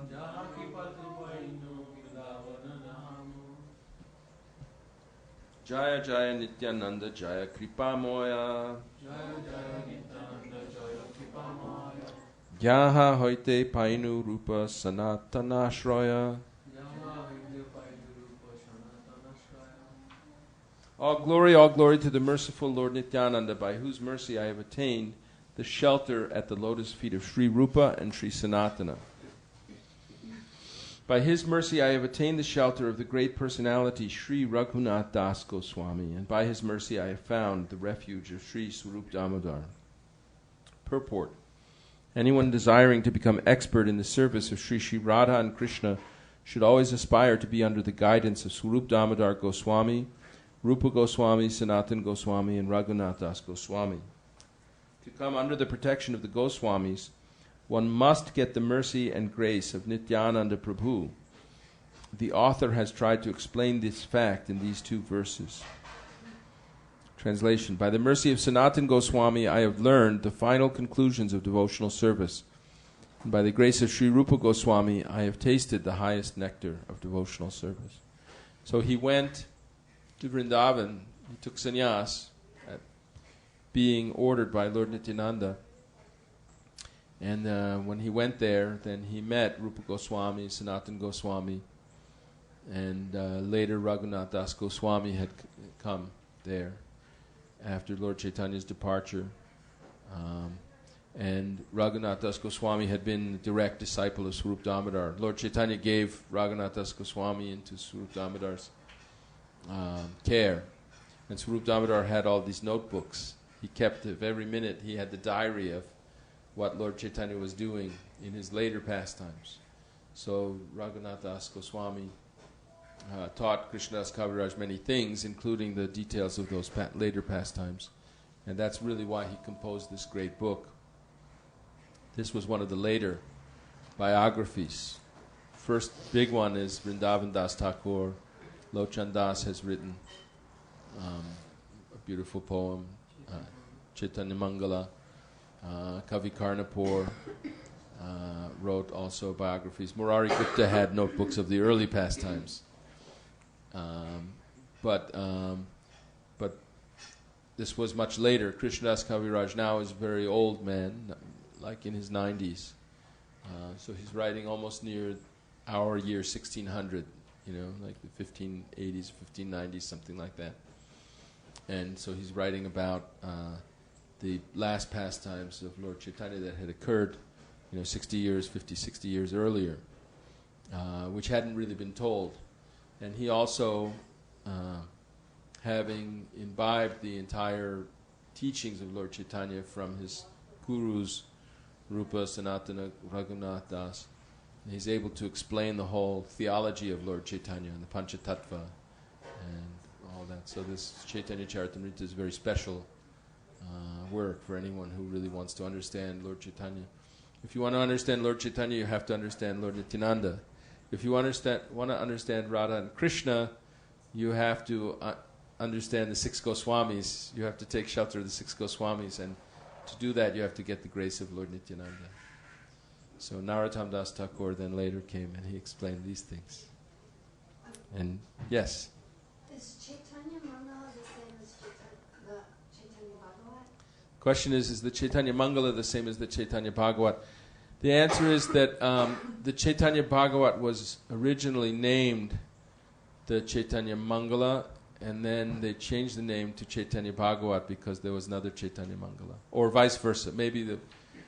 But Chaitanya Bhagavat by Vrindavan Das Thakur is it's like the Bhagavatam of Lord Chaitanya, but especially deals with his pastimes in Bengal. So the pastimes of how he went and converted everyone in South India, and how he stayed and exhibited the highest ecstasy in separation in Jagannath Puri, is not like the big climax is when he takes sannyas and his hair is cut and everybody is overwhelmed with grief that how can the beautiful Lord Chaitanya cut his hair and shave his head and become a sannyasi. But that's explained in Prabhupada's purports here, that once there were two books called Chaitanya Bhagavat, I think, and then Vrindavan Das Thakur's book, or Chaitanya Mangala, and Vrindavan Das Thakur's book, which was the real authoritative book. Vrindavan Das Thakur is the Vyasadeva of Lord Chaitanya's pastimes. And he changed it to Chaitanya Bhagavat to make it distinguished from the other book. And then Lochan Das Thakur's Chaitanya Mangala is a separate book. And what was Kavi Karnapur's, do you know what Kavi Karnapur's biography of Lord Chaitanya is called? There's a book called Gaura Gonadesh Deepika, which is like the key that tells you who everybody is in Krishna's pastimes. Sometimes there's a literary form that we call a romana clef, a novel with a key. For example, Simone de Beauvoir, the consort of Jean-Paul Sartre. In France, they were the existentialists in the 50s and 60s. And she wrote a book called The Mandarins. And she has all these characters in her novel that are like leading intellectuals in French society, in left-wing French society. Because in France, the political parties also have their own newspapers and their own intellectual leaders. And these were the men of the left, and they were leading things. And of course, they were real people. And then she had an affair with some American folk singer, left-wing guy and stuff. So they were actually, if you had the key, you could know that, this person was really Merleau-Ponty, and this person was really Sartre, and this person was really so-and-so. But that's a perverted reflection of the actual pastimes of Lord Chaitanya. That Lord Chaitanya really comes. I mean, Lord Krishna really comes with his associates. Just like when he came as the son of Mother Yashoda, then he brought with him all his associates, Balaram and Mother Yashoda and Sridham and Lalita, Vishaka, Radharani, and all the different eternal... because they're all part of his consciousness? Is that why they all come together? Yeah, they're all... Yes, it's true. That here, you can take the microphone. You said, is that because they're his part of his consciousness? It's true that really Krishna only belongs in Vrindavan. When the gopis go to Kurukshetra at the time of the solar eclipse, they want him to come back to Vrindavan. They see him there and he's Krishna, and he has Vasudeva, and he has the Yadu dynasty around him and the big chariots, and he's a prince.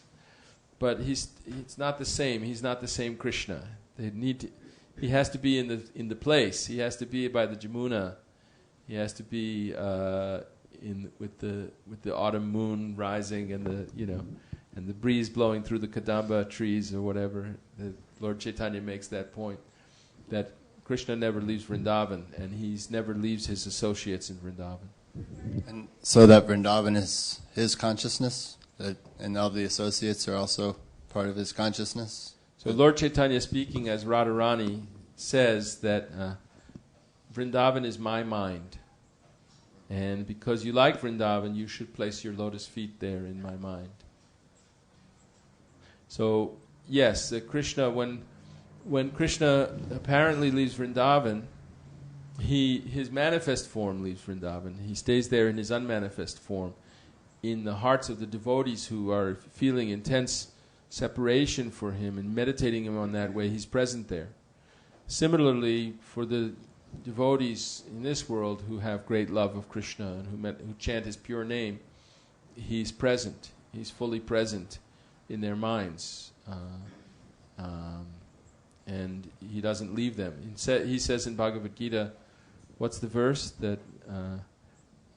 It's from the 6th chapter. He says, for one I'm never lost to him and he's never lost to me. For one who sees me everywhere and everything in me, I'm always with that person. So it seems that our challenge is then to get within that consciousness of Krishna, and so that we can participate in that realm with him. That would be the goal of our life. We have to practice the regulative principles of devotional service.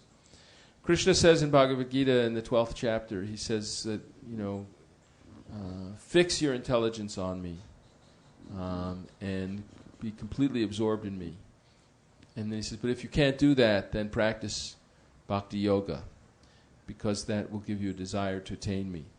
And if you can't even practice bhakti yoga, at least try to work for me. Make yourself lined up with my mission, with those devotees who are actually doing my work.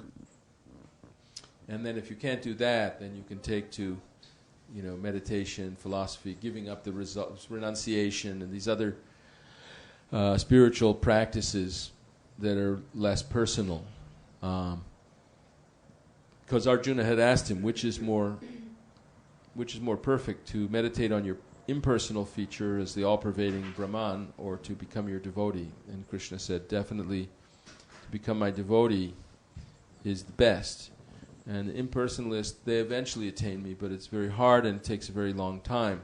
But one who meditates on me, I become the swift deliverer from the ocean of death. Mrityu sangsara sagarat bhavami nachirat partha. He comes and takes them very quickly.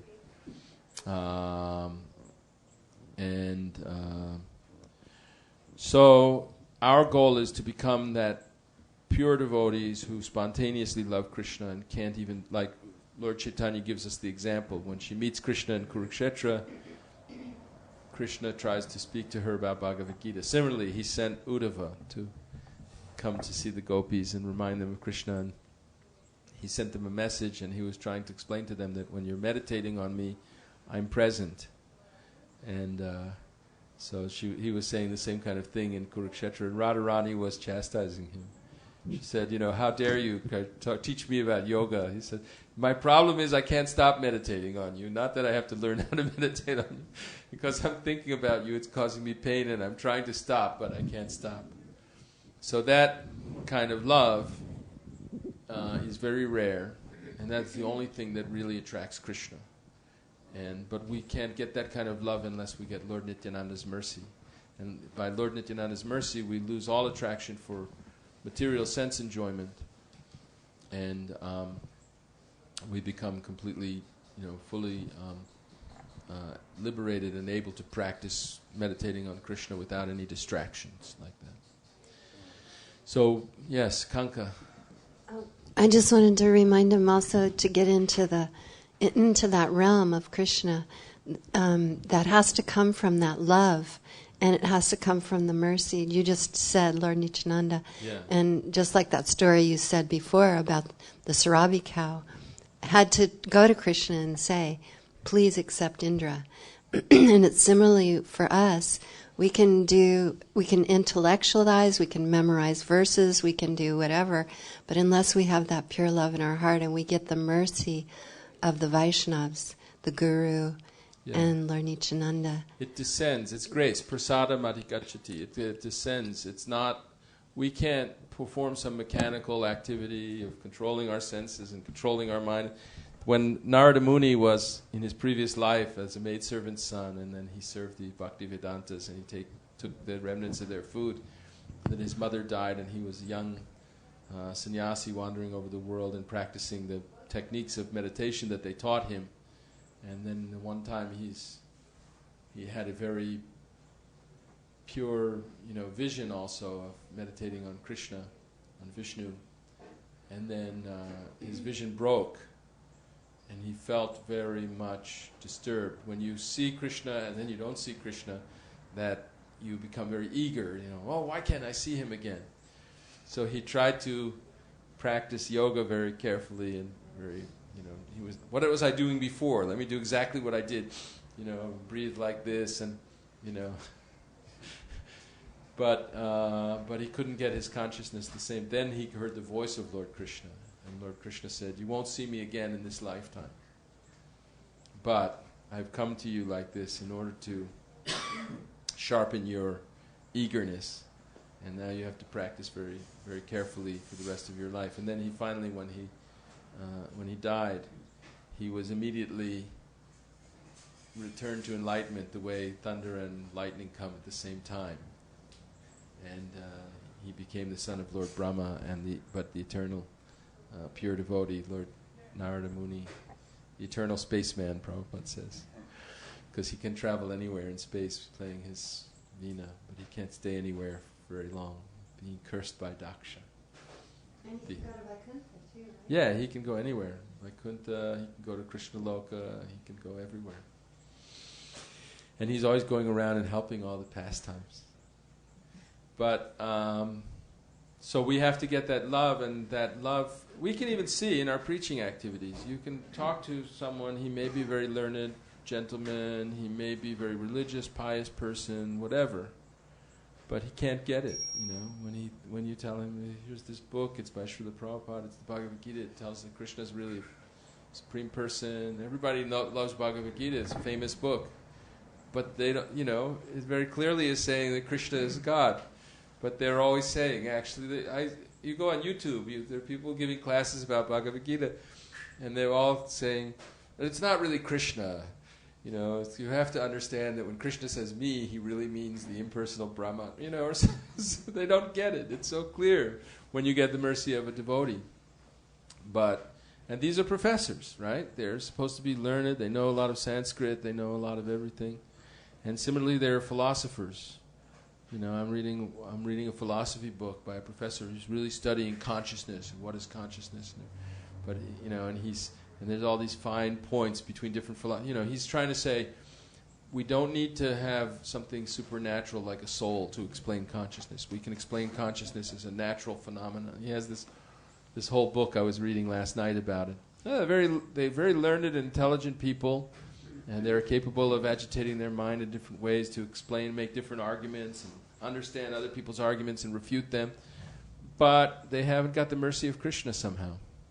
They haven't got the mercy of Lord Nityananda, and so they can't see, the teachings of Bhagavad Gita that are clear.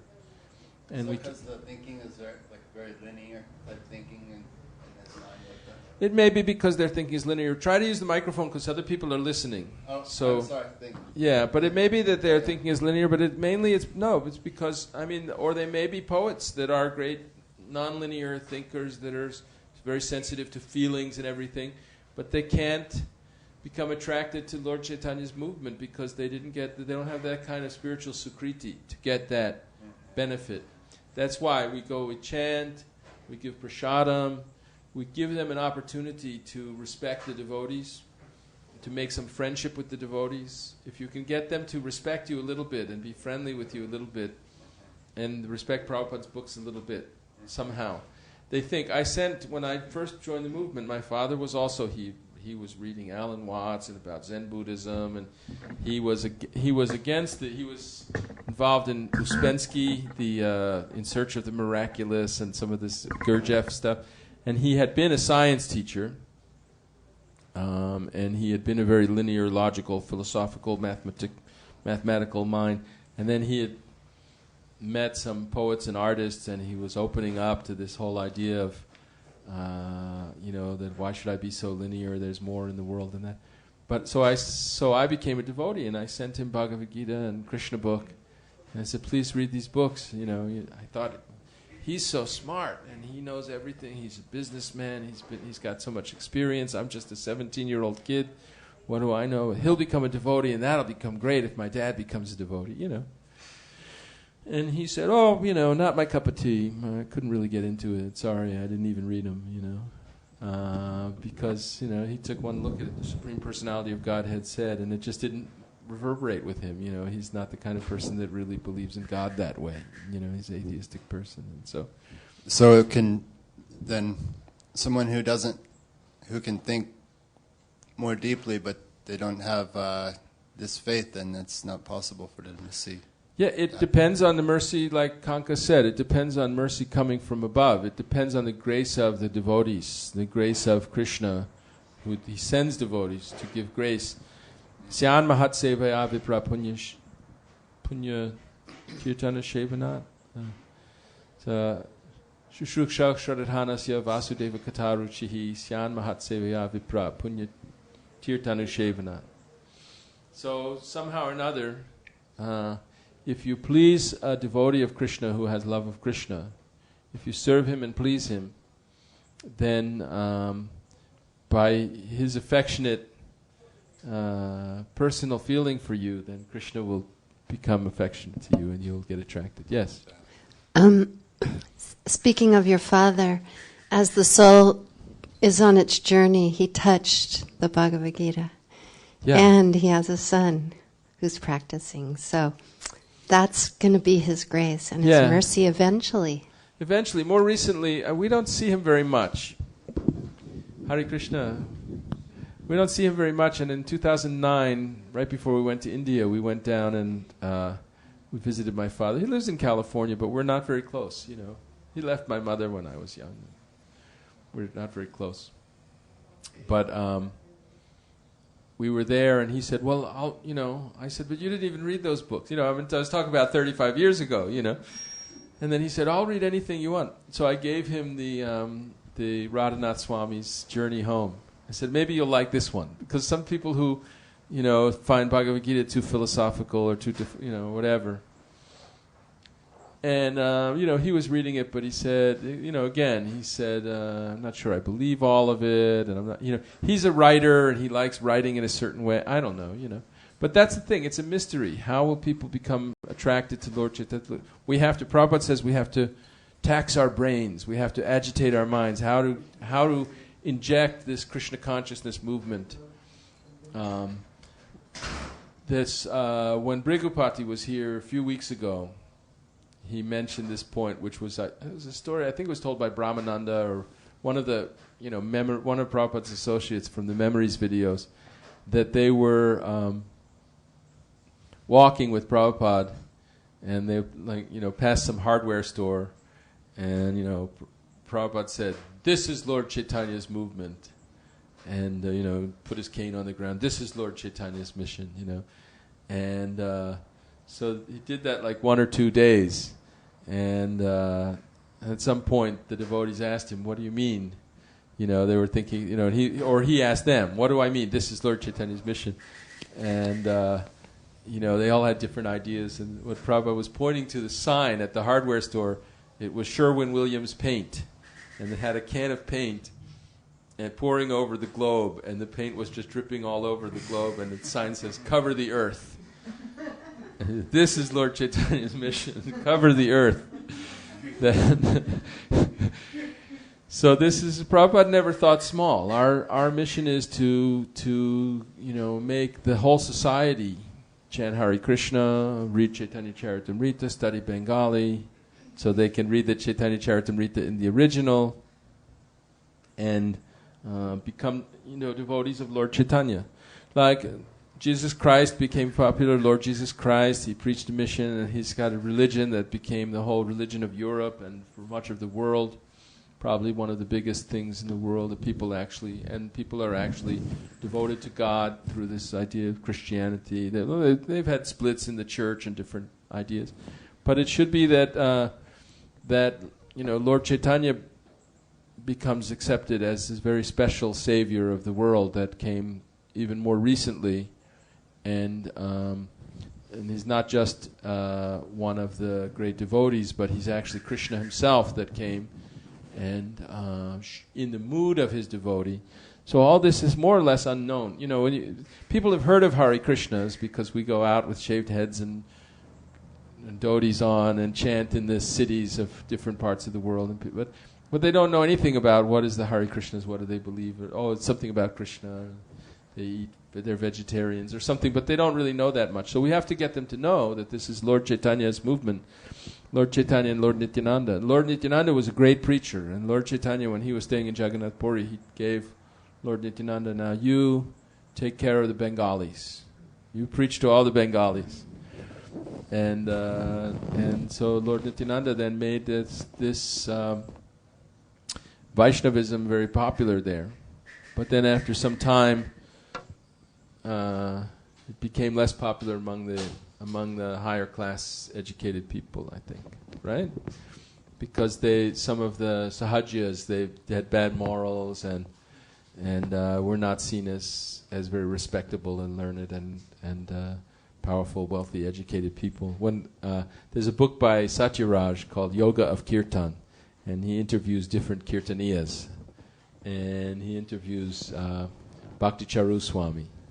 And Bhakti Charu Swami said, I grew up in a respectable, wealthy family, and I was a Bengali, and I knew about Lord Chaitanya, but I didn't think much. It wasn't until I was studying in Germany, in graduate school, then I met the devotees, and I met Prabhupada there. Then I became a devotee, or maybe I met the devotees there, and I came back and met Prabhupada in India. But he said it wasn't until I saw the Hare Krishnas outside of India, because I always thought of them as kind of like the, like we have like these hillbilly snake handlers and the Pentecostal, or whatever.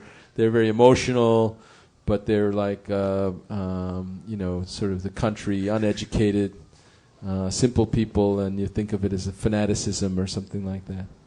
And it was because I think they're immoral, that they say that, to really understand the mood of Krishna, you have to steal someone else's wife, and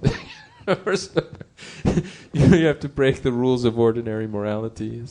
It became very much, a lot of illicit sex and things like that. So Bhakti Siddhanta made it very strict, that we have to, clarify that Lord Chaitanya's movement is not about sense gratification like that. It's not for these so-called sadhus who smoke pot and have all these girlfriends and stuff like that. It's about the highest class people should actually worship Lord Chaitanya.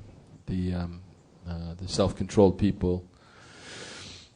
Yes, Kanka. On that point, one of the things is that the material world always becomes degraded. And even Krishna talks about that in the Bhagavad Gita, how he had some... Glani, dharmasya glani. And so, but what I wanted to say is that when Lord Chaitanya sent Lord Nityananda to Bengal, he asked him to get married. And there's a really nice story about when he met Janava Devi. Oh, tell that story. So you're listening to all the nectar from Radhanath Swami, I can tell. I'm not a very good storyteller, but okay. I'll try my best. Okay, so he asked Lord Chaitanya to go to Bengal, and Lord Nityananda at the time was really confused because he was an Avaduta, and he had been traveling for many, many years. He was in his 40s. It must have been in his 40s at least. And he had been... so he was confused that Lord Chaitanya would ask him to get married. But then he realized that it must be to be able to preach. And of course, when he came back to Bengal, there was one family, and he went... I can't remember all the details, but he went to the family's father and asked for the daughter, and she heard him. And she was in another room, and she heard him, and she was very excited about that because she always admired him and always felt that that she would want him as her husband.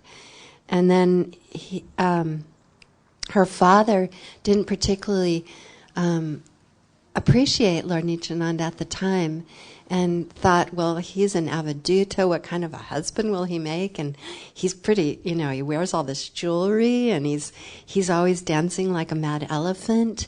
And so he was thinking like that.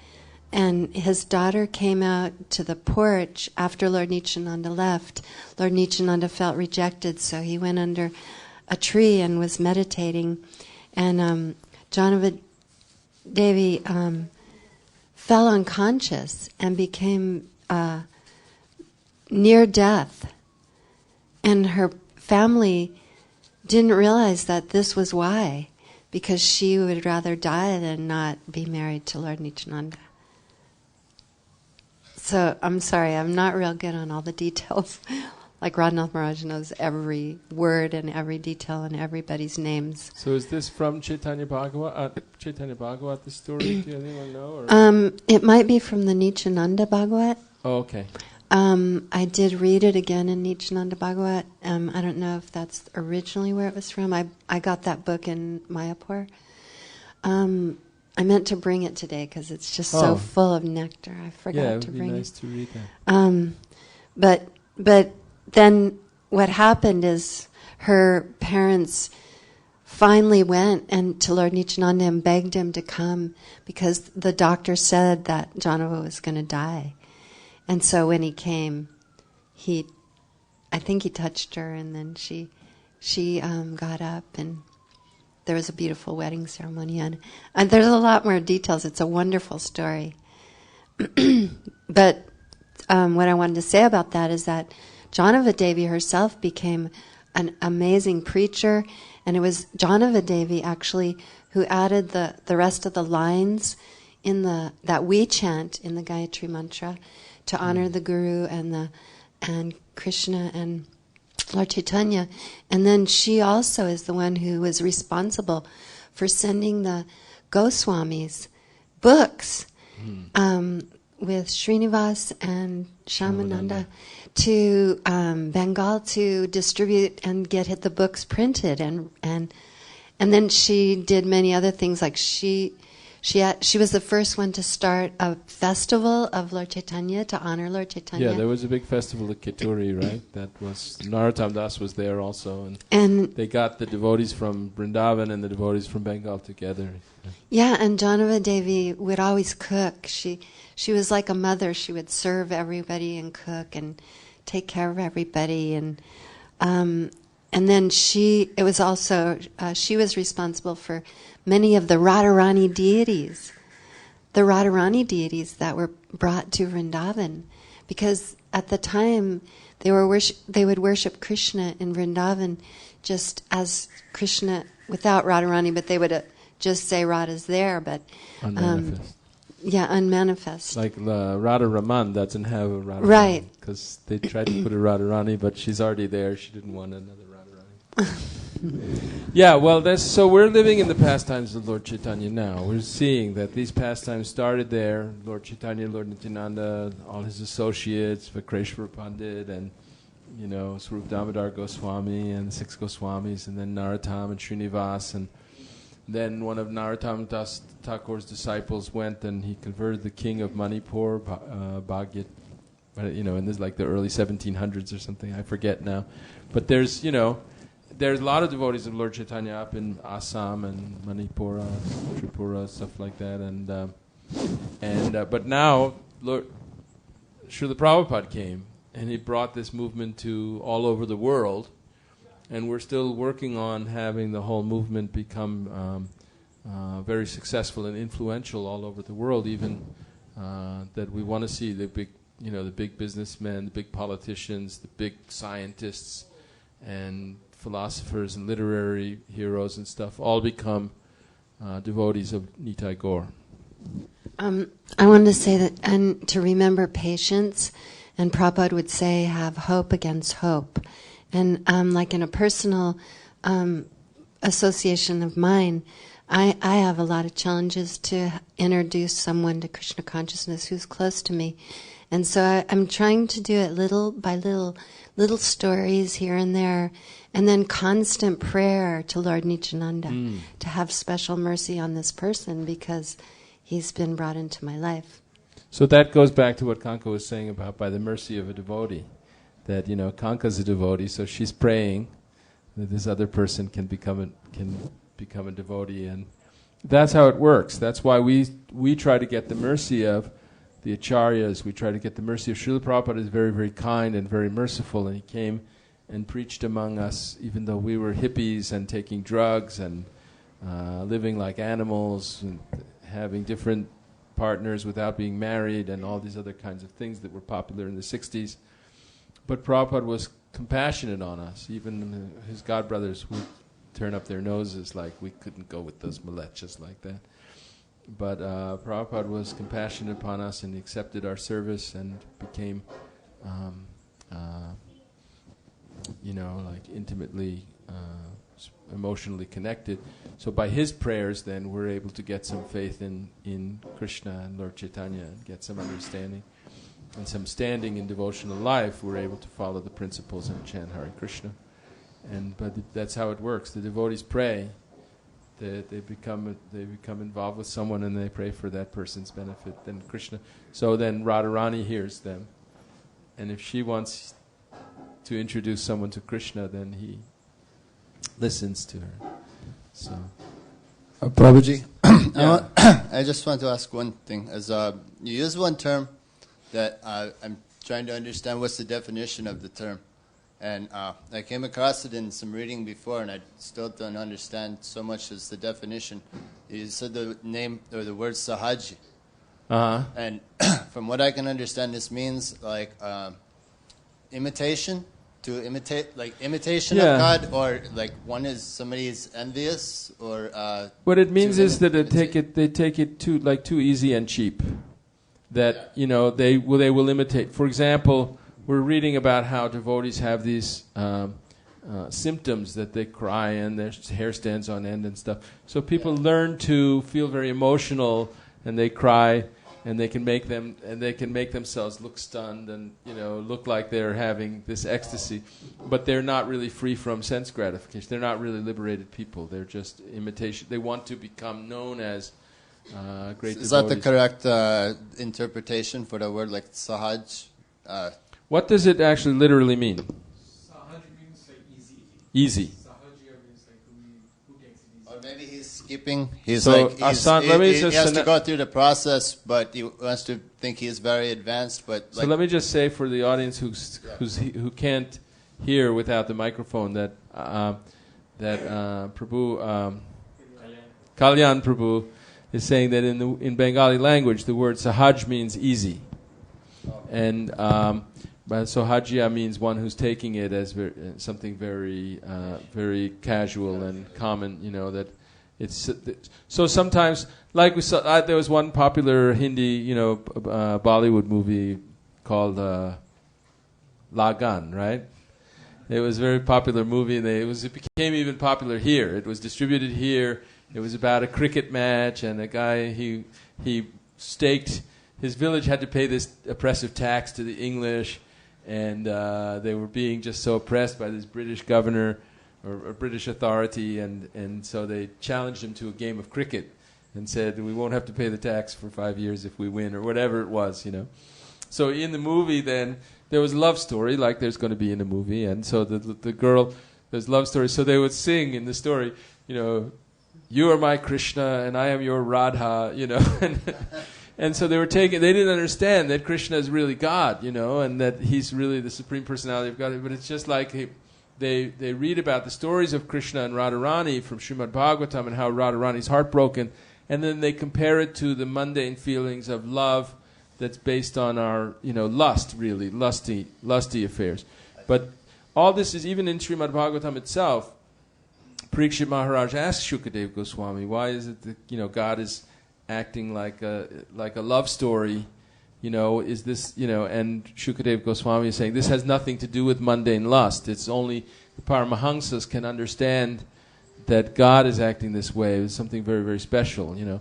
But people in general, they all hear about Radha and Krishna.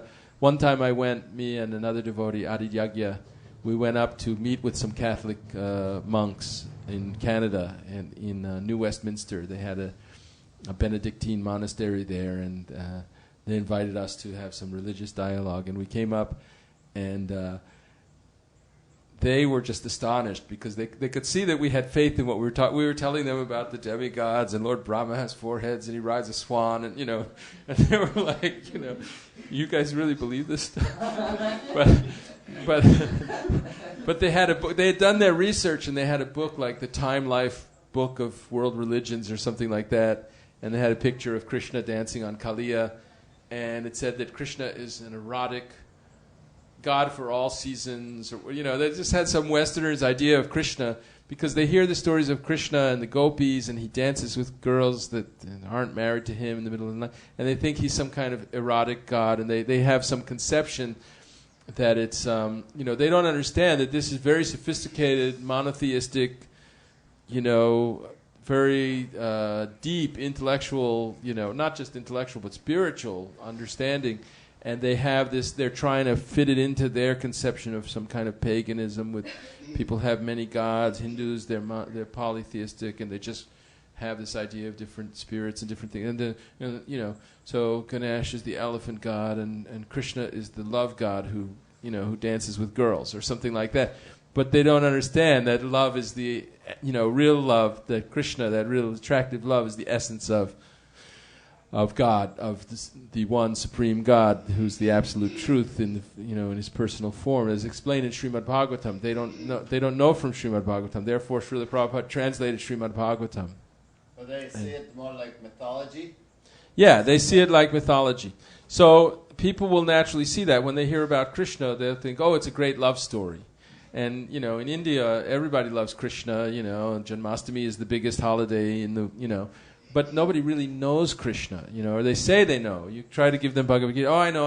I don't have time. I'm going to a restaurant to meet my Western friends and eat, you know, meat and eat chicken and drink whiskey or something. But, oh, I know Krishna.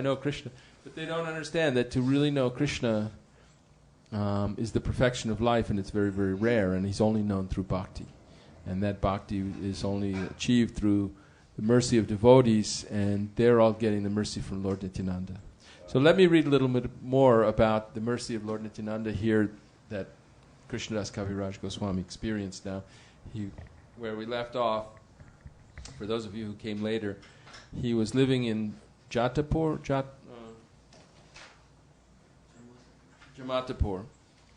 and there was a Sankirtan festival at his house, and there was one Brahmin priest who was serving the deities of Radha and Krishna at the house, and one great devotee of Lord Nityananda had been invited there, who was a great personality, Nityananda Ramadas, and when he came there, the pujari didn't respect him because the pujari didn't have faith in Lord Nityananda. And Nityananda Ramadas understood that, and he called him a second Romaharshan. So then when the festival was over and Nityananda was giving everyone blessings, there was some altercation with Krishnadas Kaviraj's brother, who took the part of the pujari and said, well, you shouldn't speak harshly to the pujari. And then Krishnadas chastised his own brother, and he said, you don't have faith in Lord Nityananda. It would be better for you to be an atheist who had no faith in Lord Chaitanya either, than to pretend to have faith in Lord Chaitanya without Lord Nityananda, because their two brothers are like one body, and you can't have one without the other. It's like the logic of half a hen, that you cut off the part that eats and you just take the part that keeps laying eggs, thinking it will continue to lay eggs, but it won't. So that night, because he had properly spoken and in chastising his brother, Lord Nityananda came to Krishnadas Kaviraj in a dream, and he had a beautiful form, a blackish, glossy body, and beautiful limbs and hands. And he was carrying a red stick, and he was chanting Krishna, Krishna in a deep voice, and he was surrounded by bumblebees and devotees. And his teeth were red because he'd been chewing pan, they looked like pomegranate seeds. And he told Krishnadas to get up, and he told him to go to Vrindavan. He ordered him, go to Vrindavan, and there you will attain all things. And then he disappeared, and Krishnadas Kaviraj, in the dream, he fell down on the floor, and then he woke up. His dream broke, and he woke up, and he said, oh my gosh, I've been ordered directly by Lord Nityananda in this dream to go to Vrindavan. He immediately, that very second, he just left everything. He left his home, left his brother, left his family, and he went to Vrindavan, and there he met and got shelter of Rupa and Sanatan Goswami and Raghunath Das Goswami and Swarup Damodar. And now he said, by the mercy of Sanatan Goswami, I've learned the final conclusions of devotional service. And by the grace of Sri Rupa Goswami, I've tasted the highest nectar of devotional service. Srila Prabhupada's purport says, Sri Sanatan Goswami Prabhu, the teacher of the science of devotional service, wrote several books, of which the Brihad Bhagavatamrita is very famous. Anyone who wants to know about the subject matter of devotees, devotional service, and Krishna must read this book. So now the BBT has published that book in 3 volumes here, and along with Sanatan Goswami's own commentary on it. And it's a very wonderful book.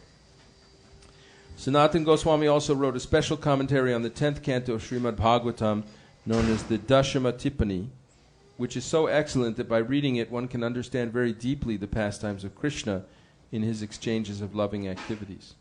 Another famous book by Sanatan Goswami is the Hari Bhakti Vilas, which states the rules and regulations for all divisions of Vaishnavas, namely Vaishnava householders, Vaishnava brahmacharis, Vaishnava vanaprasthas, and Vaishnava sannyasis. This book was especially written, however, for Vaishnava householders. Srila Raghunath Das Goswami has described Sanatan Goswami in his prayer, Vilapa Kusumanjali, verse 6, where he has expressed his obligation to Sanatan Goswami in the following words: Vairagya yug bhakti rasang prayatnair apayanan mam anapipsum andham kripam buddhir yak paradukha dukhi sanatanastang prabhum ashrayami.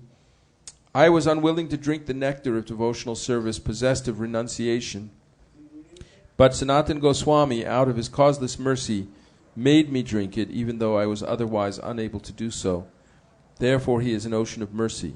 He is very compassionate to fallen souls like me, and thus it is my duty to offer my respectful obeisances unto his lotus feet.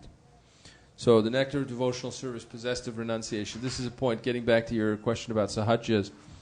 Devotional service by its very nature means that one becomes one is able to taste real spiritual happiness through devotion, through service. And when one tastes spiritual happiness, one automatically loses any interest in happiness that's based on false ego of identifying with the body. One loses a taste for pale things, Srila Prabhupada says, dead things. So one becomes a devotee and they become automatically renounced from, they're not interested in material wealth or position or power or, social life, family happiness and so forth. They lose any interest in that. And so this is quality of real devotional service. It's not just something that someone can put on display and then go back and is it more like losing interest and trying to become happy by those things? Is that what you're saying? One doesn't see when one is a pure devotee, one understands that one's own happiness is to please Krishna only. Like when you decorate your face in front of a mirror, the reflection in the mirror also becomes decorated. So we're like that reflection. If we please Krishna, then automatically our happiness is there. And it's not material happiness of the body, the senses. Right? In Bhagavad Gita, Krishna says that the happiness that's derived from the contact of the senses with their objects, which may taste like nectar in the beginning but poison in the end, is in the mode of passion. So real happiness is derived from making Krishna happy. And if we can make Krishna happy, and he's really only happy by devotion, by our devotion, but if we can please Krishna by offering him things in the right mood, then we automatically become very happy. Then, I was talking to Shubha about this yesterday, then our material body will still suffer pains and get old and die and stuff, but it won't disturb us very much because we don't identify with it. It's just external. It's not, and it's temporary, right? This too will pass. It's just, our material body is temporary. So there's a verse that says, Samashrita ye padapallava plavam mahatpadang punya yasho murarehe bhavam buddhir vatsapadang parang padang yadvipadang natesham. So those people who are devotees, who are taking shelter of Krishna's lotus feet, which are compared to a boat for crossing over the ocean of material ignorance, then for them the ocean, the material bhava, material existence is like a giant ocean of misery. But for them it shrinks up to be like a little puddle, like made when a calf walks on the mud, it makes a little puddle that makes a tiny little puddle of water. So for them crossing the ocean is not very difficult because their consciousness, their dedication, their determination is all wrapped up in the spiritual world, and they don't. Their goal is the spiritual world and not anything in the material world, which is a place where there's danger at every step. So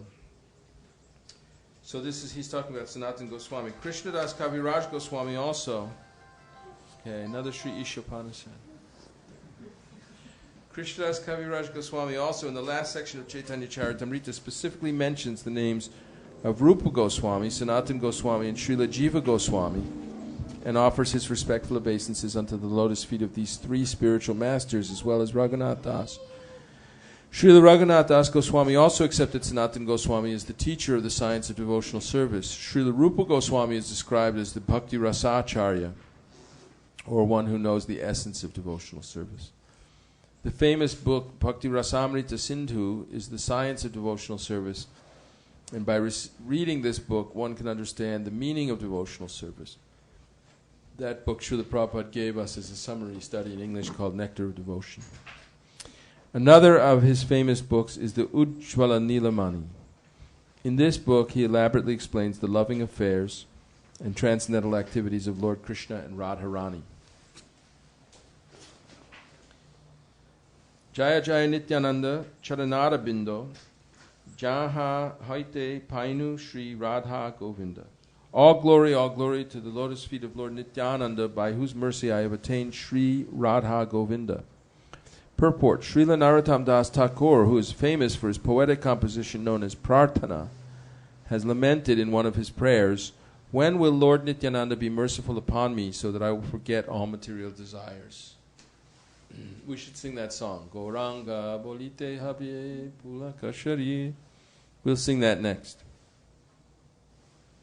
Srila Narottam Das Thakur confirms that unless one is freed from material desires to satisfy the needs of the body and senses, one cannot understand the transcendental abode of Lord Krishna, Vrindavan.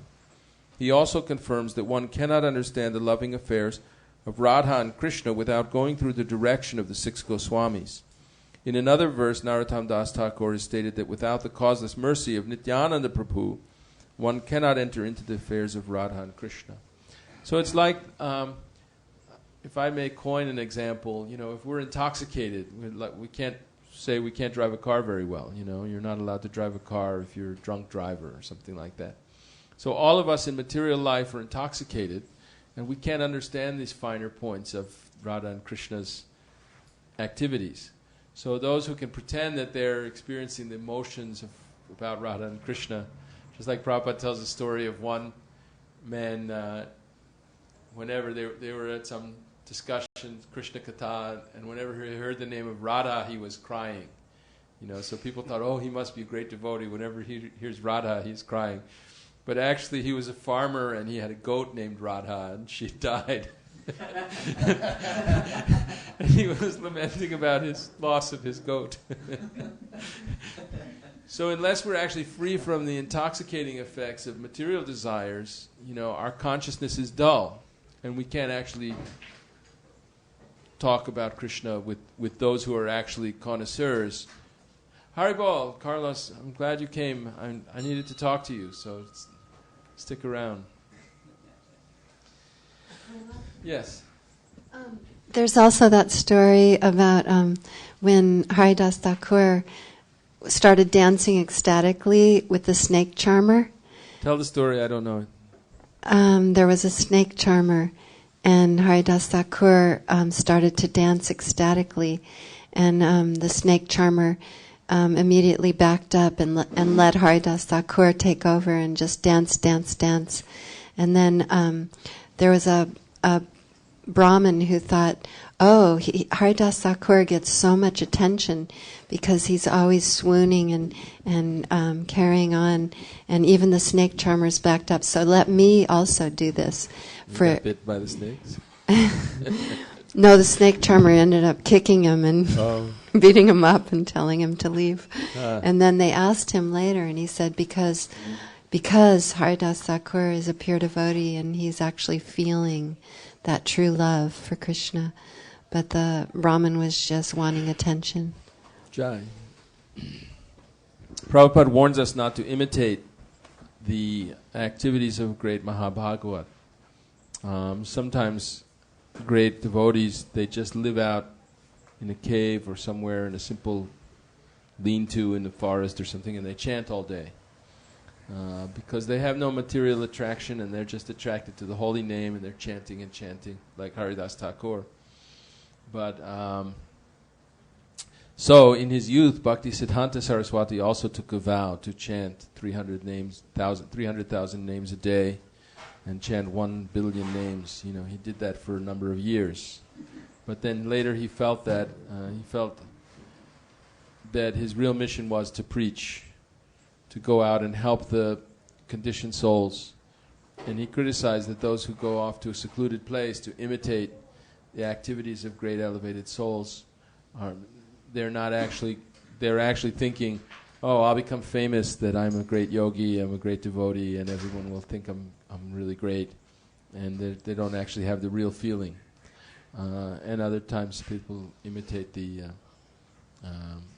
dancing of Haridas Thakur.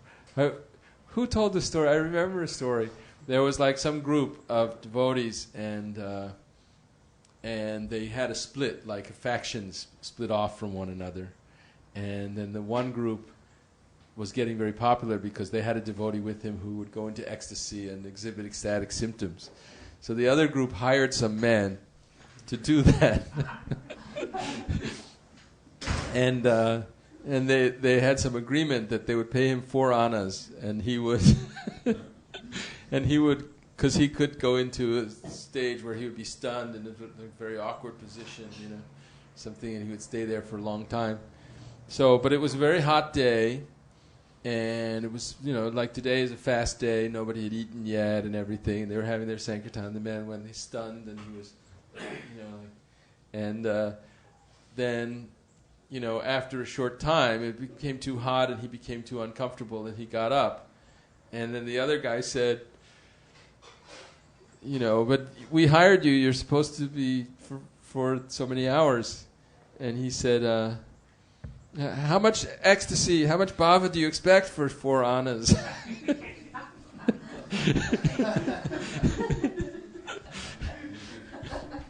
So these are all fake, the faking. Those who take Krishna consciousness as some imitation. It's not the real, not the real feeling. The real ecstasy is something that can't be imitated, and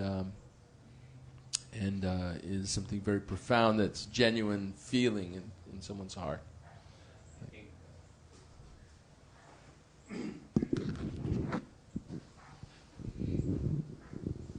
It's on, I think. Yeah, it's also when Nityananda Prabhu, he visited the Muslim family, and before he was there, he was trying to conduct some program, and the persons who got kicked off, if you remember, the king arrested him, and he was trying to send a prostitute to Haridas. What's his name? Ramachandra Khan. Ramachandra Khan, yes. So I think how he got it. Nityananda Prabhu, he was visiting that village, and there was an argument going back and forth about killing of the bull and the calf, and eating that. So he was offending. So he was trying to kill in front of, when Nityananda Prabhu was there also on the same day. And Nityananda Prabhu came and sit on his baranda, on the outside balcony, on his house. Then he said, send something to clean up, because Nityananda came and polluted my home, because his presence was gone. He doesn't know that he has purified his home. So he wants to purify again by water and cow dung and everything, that because Nityananda Prabhu came there. And because of such offense he did, Ramachandra Khan, immediately the king came, because some of the properties he was doing some corruption. So they arrested him. He was saying that offending to Vaishnava, immediately Krishna takes care, even though that Vaishnava doesn't. Even another cases which is Gopal Chapala. Yeah, exactly, and many other things. But it is just about from Nityananda Prabhu's one pastimes. Jai.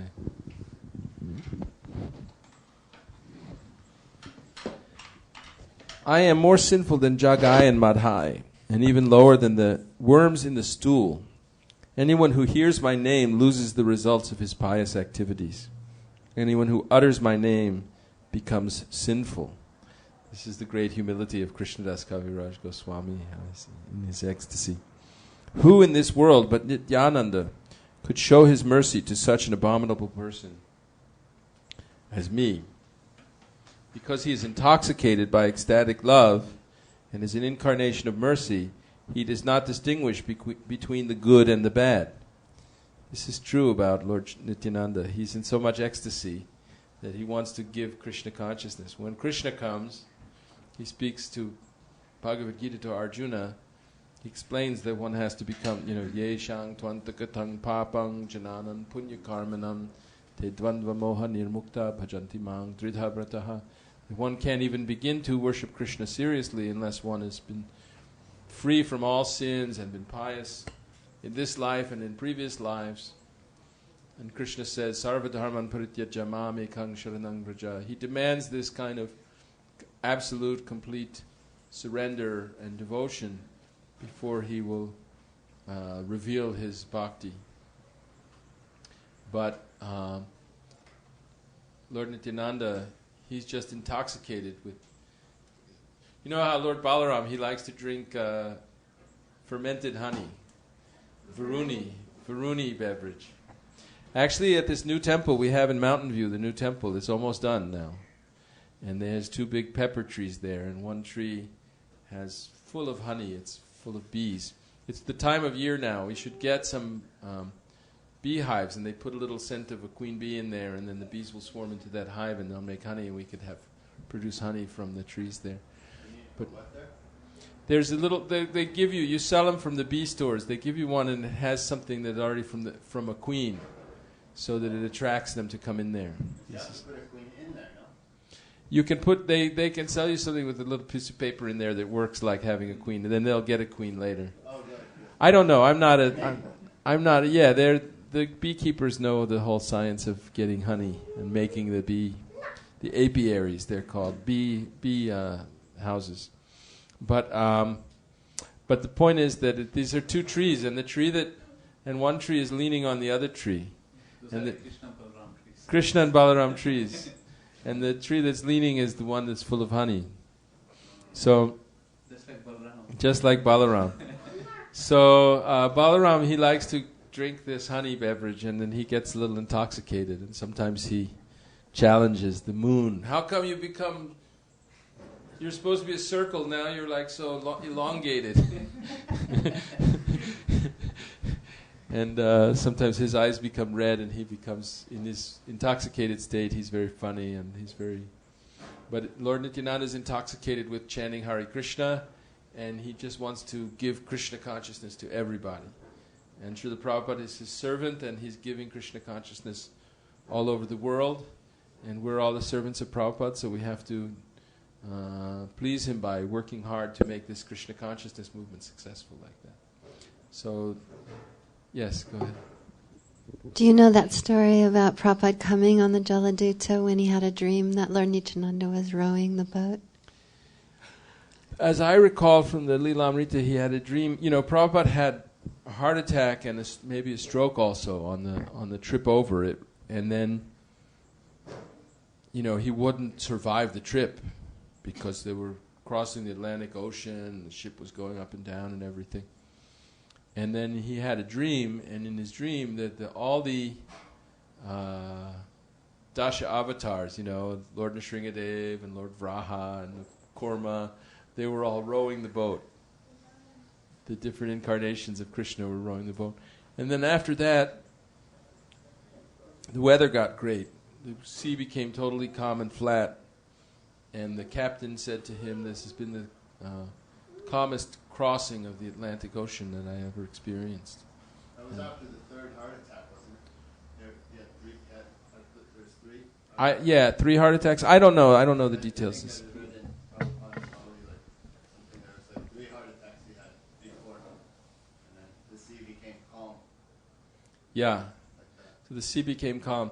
So we should use the microphones because people are listening, but it's all right. So anyway, we could read all these pastimes in the Lilamrita, but Srila Prabhupada's coming to spread Krishna consciousness in America and elsewhere throughout the world we can see that it's certainly just not some ordinary event, but it's supernatural. It's part of Lord Chaitanya, Lord Nityananda's pastimes. One pastimes which is about book distribution of Lord Nityananda, Jai. Harinam. So,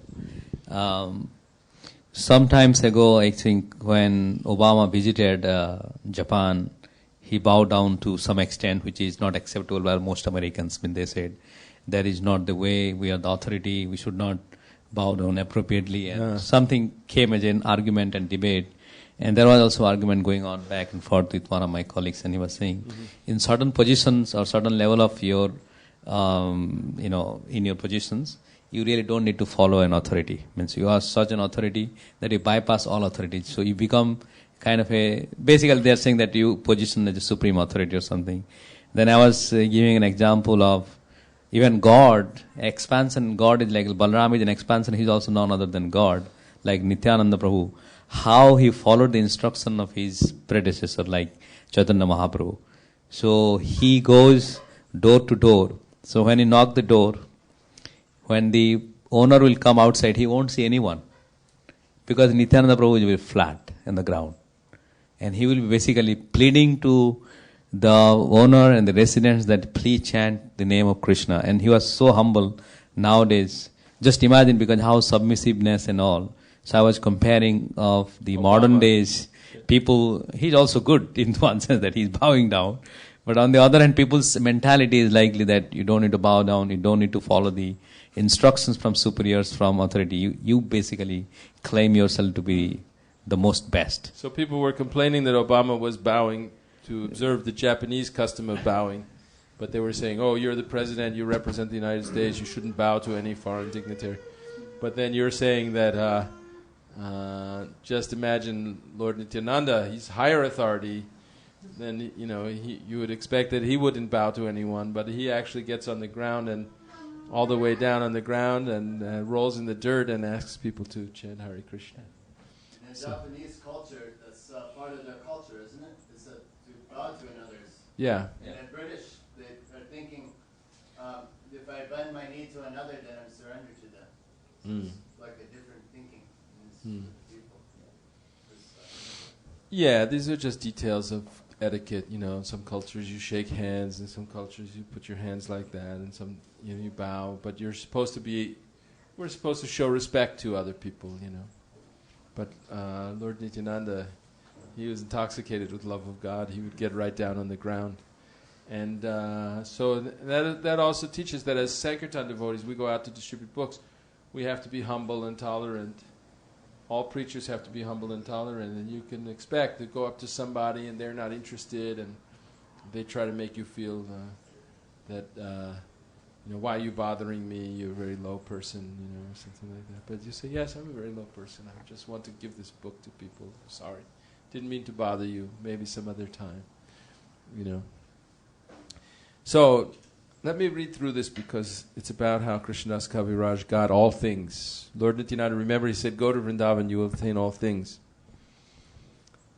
He delivers to all those who fall down before him. He delivers them, all of those who fall down before him. Therefore, he has delivered such a sinful and fallen person as me. Although I am sinful and I am the most fallen, he has conferred upon me the lotus feet of Sri Rupa Goswami. I am not fit to speak all these confidential words about my visiting Lord Madana Gopal and Lord Govinda. Lord Madan Gopal, the chief deity of Vrindavan, is the enjoyer of the rasa dance and is directly the son of the king of Braja. He enjoys the rasa dance with Srimati Radharani, Sri Lalita, and others. He manifests himself as the Cupid of Cupids. Then he quotes a verse from Srimad Bhagavatam, Tasang avirabhuch chorich smayamana mukhambujaha pitambara dhara sragvi sakshan manmataha. Wearing yellow garments and decorated with a flower garland, Lord Krishna, appearing among the gopis with his smiling lotus face, looked directly like the charmer of the heart of Cupid. With Radha and Lalita serving him on two sides, he attracts the hearts of all by his own sweetness. The mercy of Lord Nityananda showed me Sri Madana Mohana and gave me Sri Madana Mohana as my Lord and Master. He granted to one as low as me the sight of Lord Govinda. Words cannot describe this, nor is it fit to be disclosed. On an altar made of gems in the principal temple of Vrindavana, amidst a forest of desire trees, Lord Govinda, the son of the king of Braja, sits on a throne of gems, manifests his full glory and sweetness, thus enchanting the entire world. This is a Bengali composition, but he's also given us these the Sanskrit prayers that we sing, right? Shriman Rasarasara, Jayatang Surato Pangor Mama Manda Matergati Mat Sarvasva Padam Bhojo Radha Madana Mohano. What's the Govinda Ji prayer?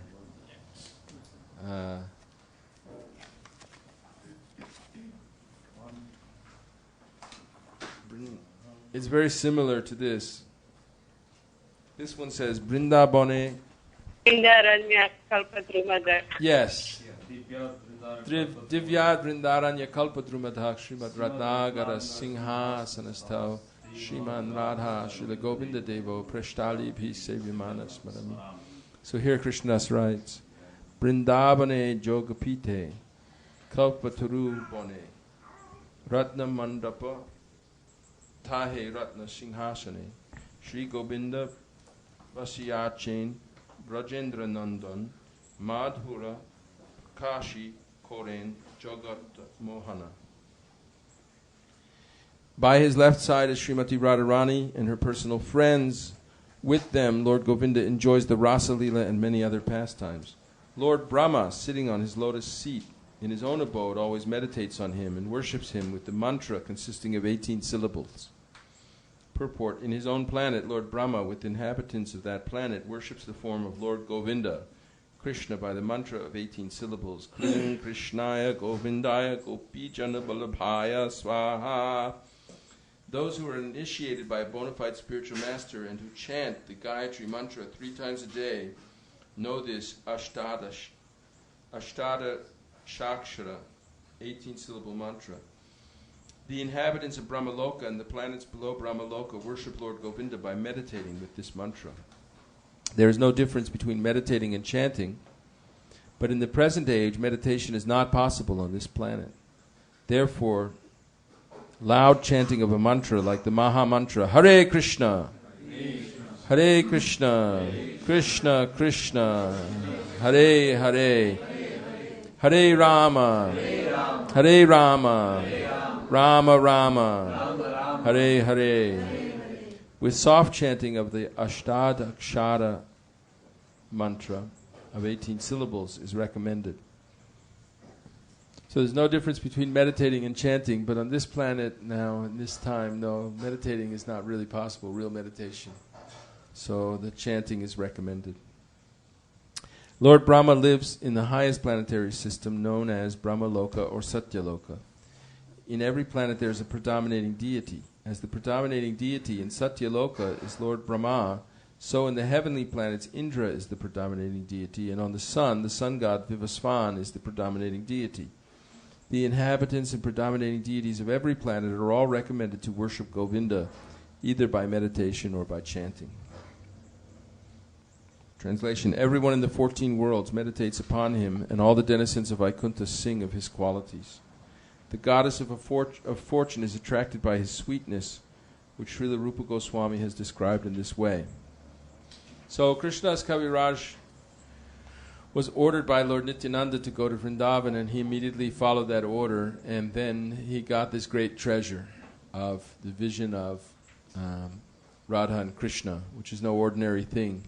You know, we go to the temple and we bow down and we think we got darshan, but what Krishnadas Kaviraj Goswami is describing is that he got something more valuable than anything else by the mercy of Lord Nityananda and the 6 Goswamis. Purport: Srila Rupa Goswami in his Laghu Bhagavatamrita has quoted from the Padma Purana, where it is stated that Lakshmi Devi, the goddess of fortune, after seeing the attractive features of Lord Krishna, was attracted to him, and to get the favor of Lord Krishna, she engaged herself in meditation.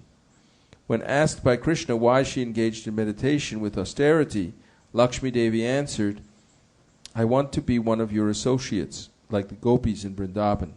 Hearing this, Lord Sri Krishna replied that it was quite impossible. Lakshmi Devi then said that she wanted to remain just like a golden line on the chest of the Lord.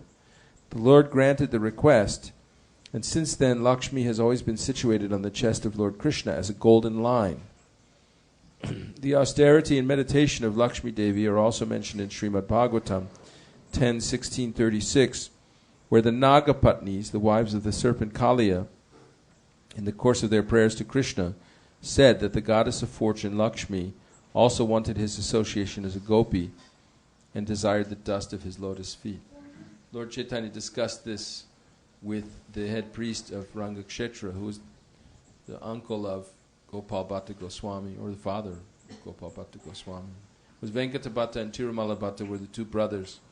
And Lord Chaitanya spent the Chaturmasya 4 months there in the rainy season. And he discussed with them, because they worship Lakshmi Narayan, and Lakshmi is the head of their sampradaya. But he said, how come Lakshmi was not able to enter the rasa dance? First he said, why does she want to enter the rasa dance? And they said, well, that's not any fault, because Narayan is the same as Krishna, so she's not being unchaste to want to dance with Krishna. It's her husband. They said, but then how come she couldn't enter the rasa dance? And they said, but you are the personality of Godhead. You're himself. Only you can explain it.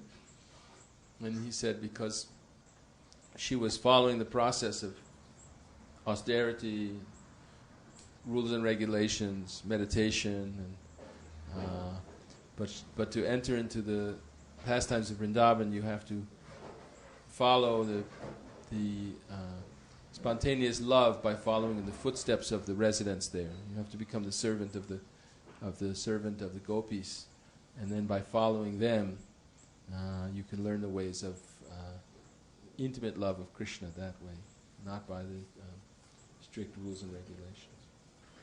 And they were. How can Lakshmi give up her husband to marry someone else? If she has to go to Vrindavan, then she has to marry someone else. The question. You should use the microphone. Have you heard what I'm asking? Yes. So I can repeat it. You asked how can Lakshmi leave her husband to marry someone else, because if she goes to Vrindavan, she has to leave Lord Narayan to go associate with Lord Krishna, right? I'm thinking maybe she would have to marry a cowherd. Krishna, because Krishna is a cowherder. He's Yes. the son of Nanda Maharaj. So the point is that Krishna really, so this answer Venkatabhatta could give. He said, Lord Krishna only appears like a cowherd, but he's really Narayan. So, but actually, Lord Chaitanya was describing that actually it's not just Narayan playing as a cowherd, but actually as a cowherd is his most complete manifestation, most original manifestation. He's displaying emotions in Vrindavan that are inaccessible to the residents of Lord Narayan's planets in Vaikuntha.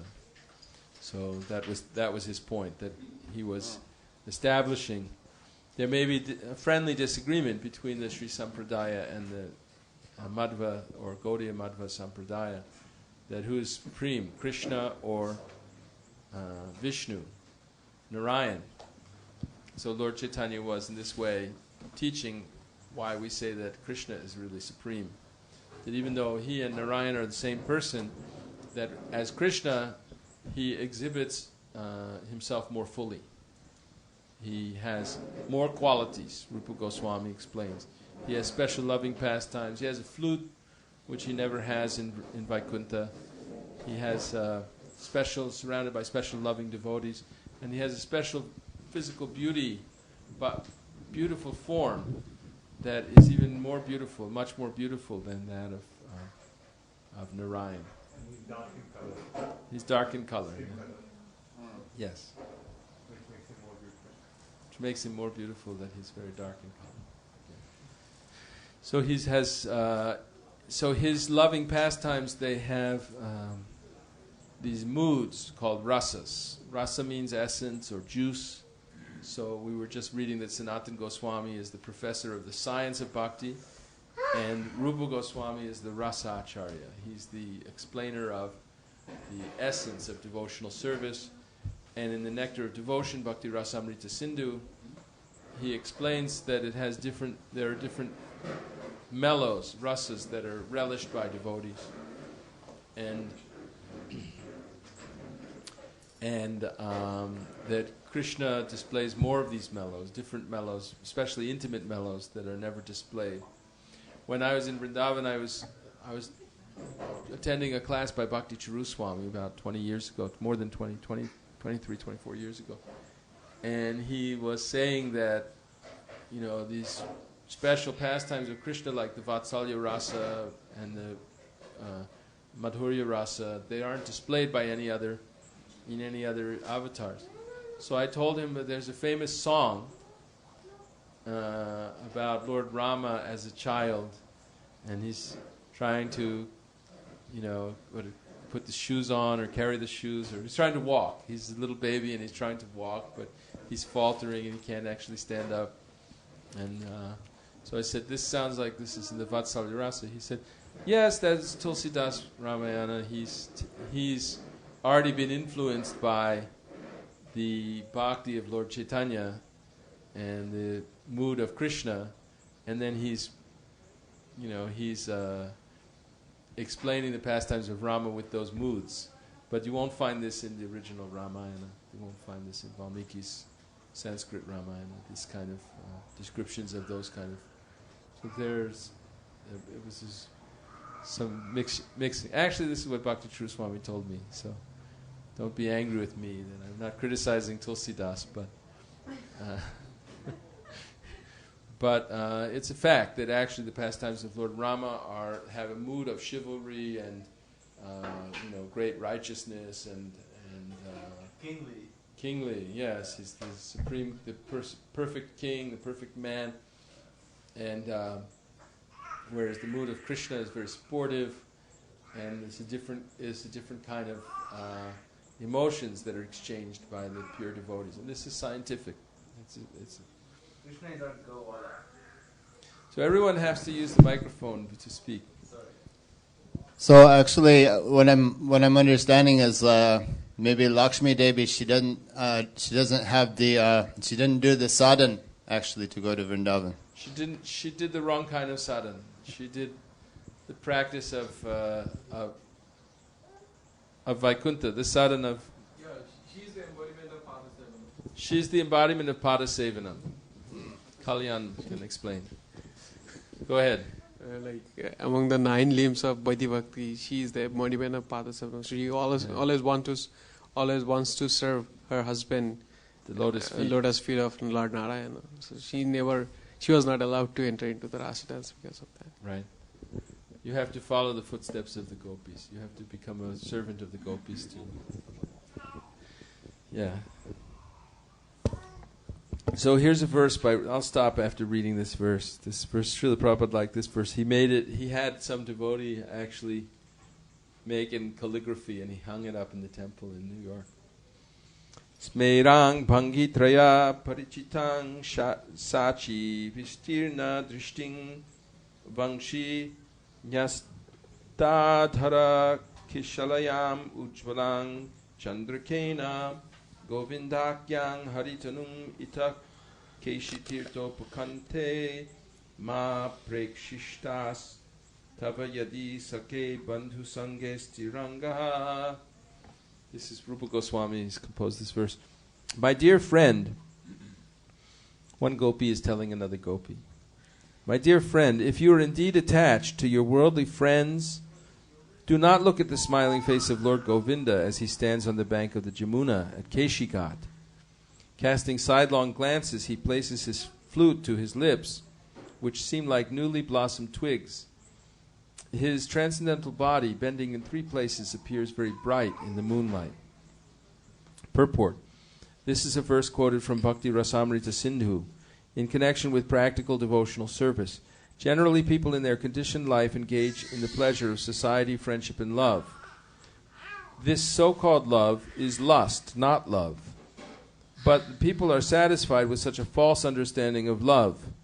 Vidyapati, the great and learned poet of Mithila, has said, where is Mithila? That's so it's like where Banaras is and stuff like that. Kashi is part of Mithila, or no, Kashi is different. Okay.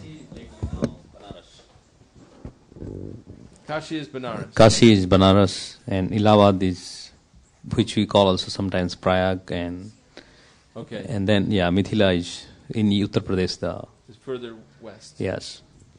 Further north. Further north, okay. Not in Bihar. No, right in UP. They're both in UP. So Mithila. So anyway, Vidyapati was a great learned poet from Mithila. And he said that the pleasure derived from friendship, society, and family life in the material world is like a drop of water. But our hearts desire pleasure like an ocean. Thus the heart is compared to a desert of material existence that requires the water of an ocean of pleasure to satisfy its dryness. If there is a drop of water in the desert, one may indeed say that it is water, but such a minute quantity of water has no value. Similarly, in this material world, no one is satisfied in the dealings of society, friendship, and love. Therefore, if one wants to derive real pleasure within his heart, he must seek the lotus feet of Govinda. In this verse, Rupa Goswami indicates that if one wants to be satisfied in the pleasure of society, friendship, and love, He need not seek shelter at the lotus feet of Govinda. For if one takes shelter under his lotus feet, he will forget that minute quantity of so-called pleasure. One who is not satisfied with that so-called pleasure may seek the lotus feet of Govinda, who stands on the shore of the Jamuna at Keshitirtha or Keshikat in Vrindavan and attracts all the gopis to his transcendental loving service. Without a doubt, he is directly the son of the king of Braja. Only a fool considers him a statue. For that offense he cannot be liberated. Rather, he will fall into a terrible hellish condition. What more shall I say? So Prabhupada often talks about this statement of the poet Vidyapati, that material happiness is just like a drop of water in the desert. It's actually water. You can't say that material happiness is not happiness, but it's not sufficient to actually quench the real happiness we're seeking. It's not going to satisfy our hearts. Makes you a little happy for a short time, and then you forget about it, and then you're sad again. Something terrible happens, something good happens. But it's because our hearts are like a big desert, and they need an ocean of water, or a giant ocean of fresh water, like the Great Lakes or something like that. Hare Krishna. So they need an ocean of water to be satisfied, and that happiness is only found in the pastimes of Krishna. So this verse by Rupa Goswami, it's kind of like reverse psychology. It's like sometimes the advertisers now, they've figured out that if you want this, don't do that. So Rupa Goswami is saying, if you want material happiness, if you want to be wealthy and successful and have a good family and a solid, all these things, oh, you better not go look at Krishna, because he's going to steal your heart, and then you'll think all those other things insignificant, and you'll leave them aside to chase after Krishna. Gopis are talking like that. So, and the point is that Krishna consciousness is really actually superior, spiritual attainment, which makes material achievements very insignificant, because it's so much higher, much better. So we should have Guru Puja to Srila Prabhupada now. Huh? Oh, they did it today at 7:15. Because sometimes. Huh?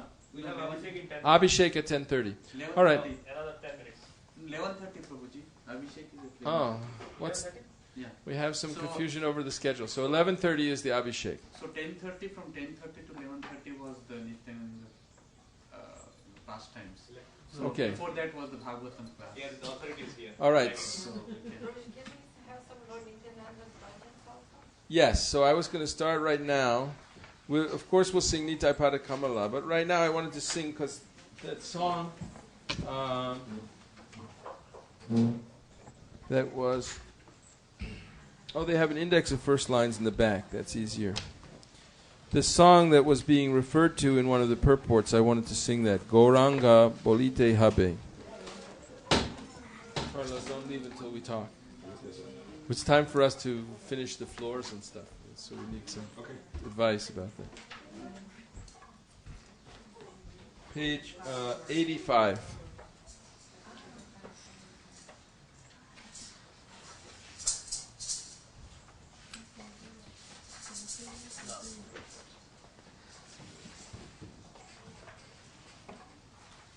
We have to have some cartel players.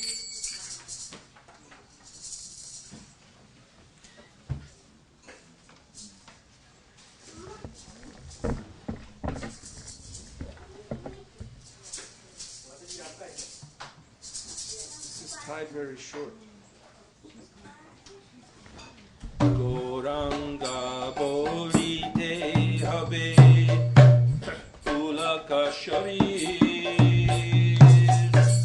Hari Hari bolite nayane vabe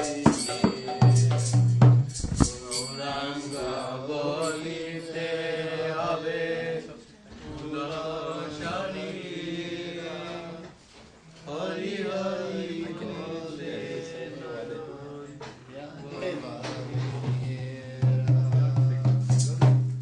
Arkabe chande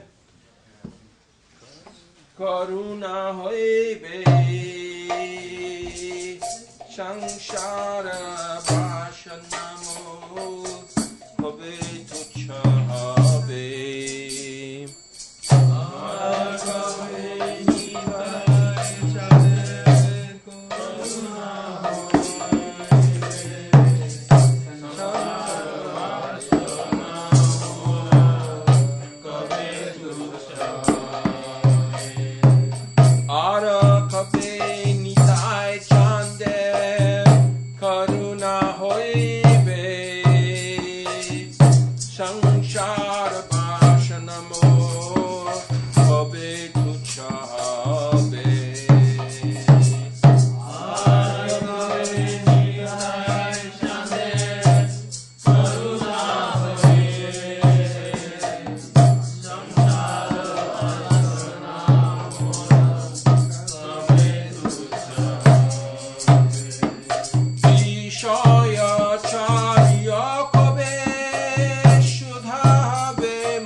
Kabe hama bujhabo she jugala piriti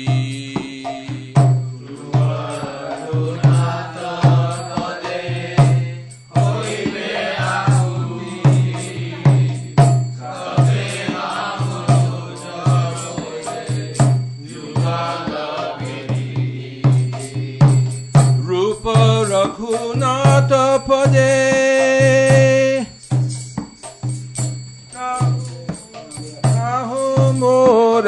Ash Pratana Koroye Shada Narotamodash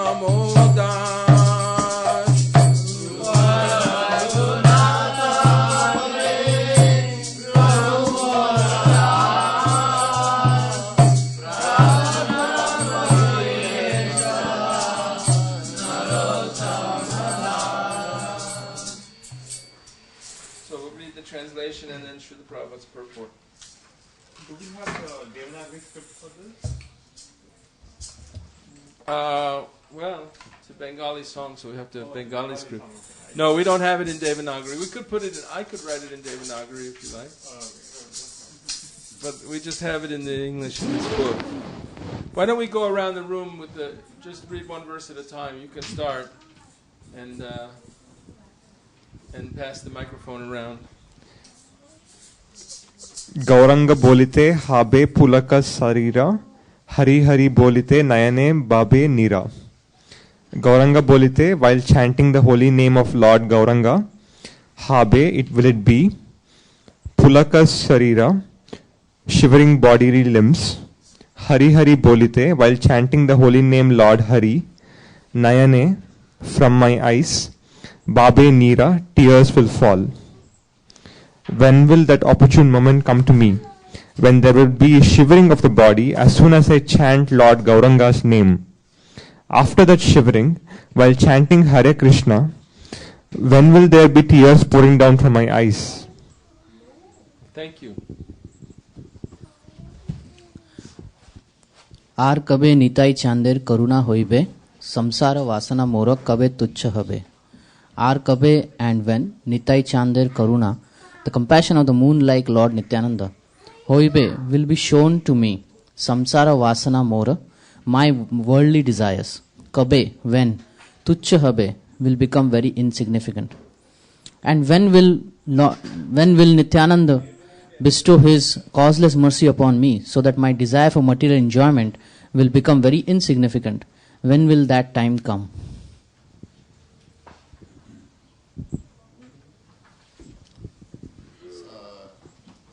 Number 3. Oh, okay. Vishaya Chandiya Kabe Sudak Habe Mana Kama Hama Habo Sri Vrindavana. Vishaya Chandiya, giving up sanskarification. Kabe, when? And Sudha Habe will become completely purified. Mana is my mind. Kabe, when? Hama Kabo, I will hold. And Sri Vrindavan, the transcendental abode, transcendental realm of Sri Vrindavan.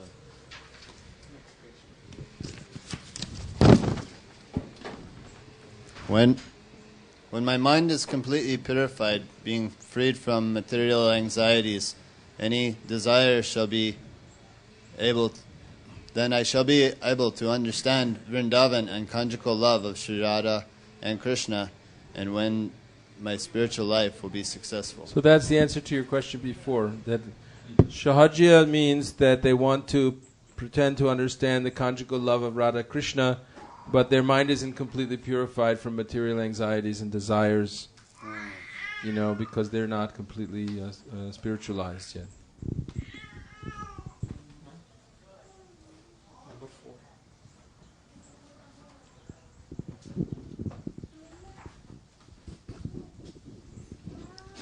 रूप रघुनाथ पदे होय बे अकुति कबे हम बुझाबो से युगला प्रति. When shall I be very much eager to study the books left by the 6 Goswamis? One has to learn of the conjugal loving affairs of Radha Krishna through the teachings of these 6 Goswamis. Rupa Raghunath Pade Rahu Mora Asha Partana Koreye Sada Nortamadasa. Rupa Raghunath Pade at the feet of Srila Rupa and Raghunath Das Goswamis. Rahu may it remain. Mora Asha, my hope. Partana Koroye makes prayers. Sada always. Nortam Das. Nortam Das always prays to remain at the lotus feet of Sri Rupa and Raghunath Das Goswamis. Purport by His Divine Grace A.C. Bhaktivedanta Swami Prabhupada.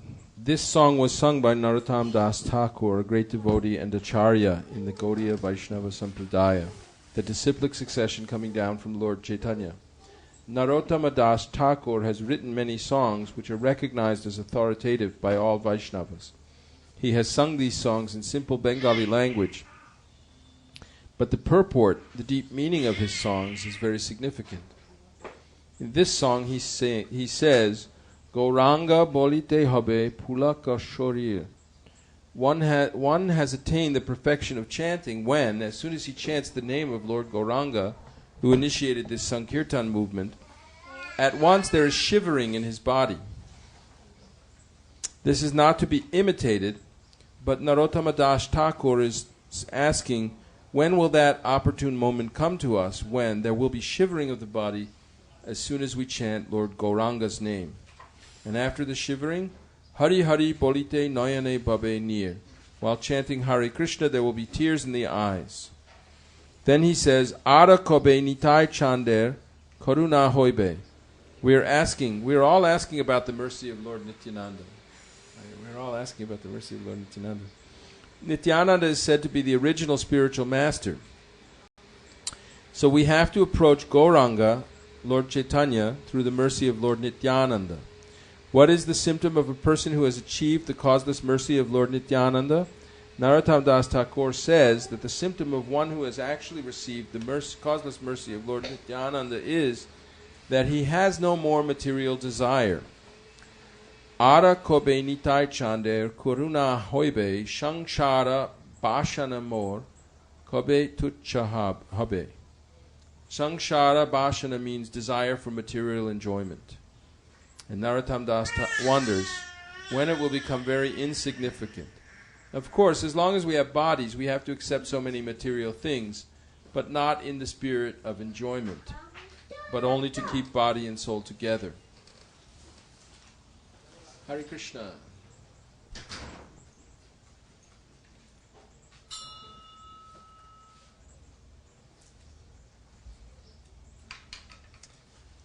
So, only only to keep body and soul together.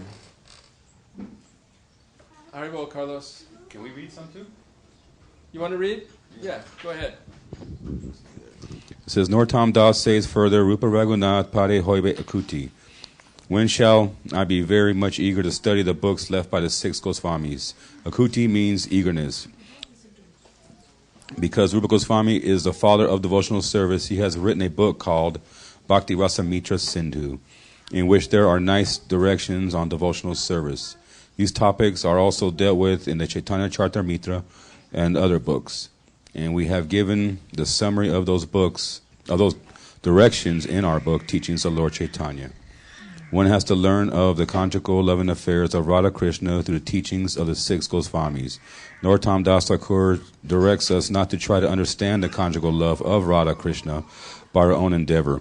We should try to understand this Yugala Piriti, conjugal love, under the directions of the Goswamis. As long as the mind is too much absorbed in materialistic thought, one cannot enter into the kingdom of Vrindavan. But Narottam Das Thakur says, Vishaya, Chariya, Kabe, Shuddha, Habe, Mana, Kabe, Hama, Herabo, Sri Vrindavan. No. When the mind is completely purified, being freed from the material anxieties and desires, then I shall be able to understand Vrindavan and the conjugal love of Radha and Krishna, and then my spiritual life will be successful. So this is the point, that we want to go to Vrindavan. We want to behold the beautiful pastimes of the divine couple there. We want to be able to meet the associates of Krishna and serve them and please them. But we can't do that as long as we're still intoxicated by false ego, passion, ignorance, sleep, desires for material enjoyment. So we have to become very much purified in our heart. And we have to become free from all these anarthas. So by doing this bhajanakriya, we get initiated, we chant the names every day. This is our great opportunity. Hare Krishna. I said a couple weeks ago, I was reading some mundane novel, and why was I doing that? I'll explain that some other time maybe. But I was reading, Mundane Authority said, if you do something for 10,000 hours, then you can become an expert at it. So I was thinking, we chant japa for 10,000 hours. It takes, if we do 2 hours a day, 18 and a half years. Is that true? 18 and a half years? I didn't calculate. You've already calculated for me. So, of course, it's not a mechanical process that just by chant. But we should expect that it shouldn't be that easily. Narottam Das Thakur is not saying, immediately I picked up the beads, and of course for Narottam he was eternal associate of Lord Chaitanya, so it's true that he always had ecstatic love. But for us, he's saying, he's hankering. When will I get that love? That when I just hear the name, when I just say the name Gauranga, then there's shivering in my body. And when I say Hari Hari, then tears come out of my eyes. When will I get that? We have to hanker for that, and we have to practice. We have to overcome the different anarthas, like trying to just look out for the comforts of the body, and not performing our. We learn to do puja without offenses. We have to get up early. We have to take a cold bath. We have to put our tilak on, and all these things they're prescriptions. Spiritual master gives us prescriptions just like medicine. You go to a doctor, you have some disease, and he says, okay, you can't eat salt, you can't eat milk products, you have to eat cashews, and you have to take this drug, and you have to take it twice, 2 pills in the morning and 1 pill in the afternoon, but only after you eat. And there's such a regimen that you have, So this sadhana bhakti given to us by Srila Prabhupada is the proper regimen to train us. Srila Prabhupada is one of the associates of Krishna in Vrindavan.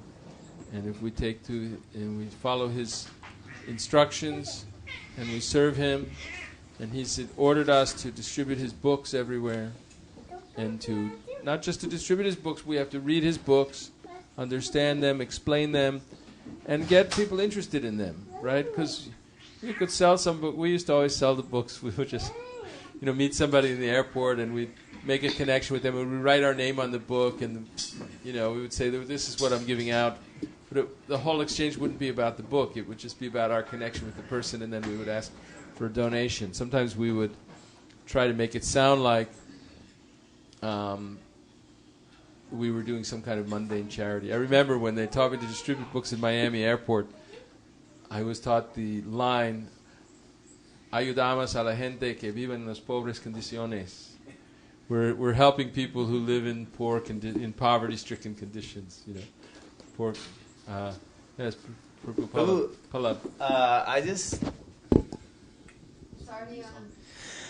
I just read somewhere that even Jesus used such methods to propagate the movement. Like he said, if a Roman soldier asks you to carry his luggage for a mile, do it for 2 miles, because then you get his ear and you can say whatever you want. There you go. So that's true, that if you're doing something for somebody, you're making friends with them. People like to feel that they're being respected. So you have to, this Prabodhananda Saraswati, he gave this verse. Where is that book, this verse book? Let me see if I can find the verse. Prabodhananda Saraswati was a great devotee of Lord Chaitanya, and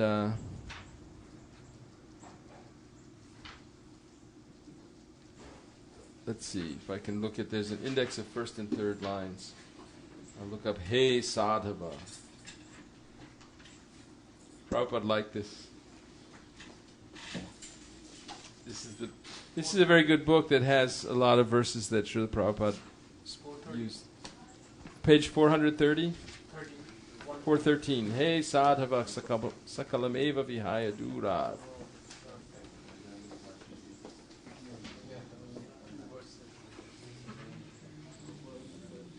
Anyway, my point was not to tell people that we're doing charity, if we're not.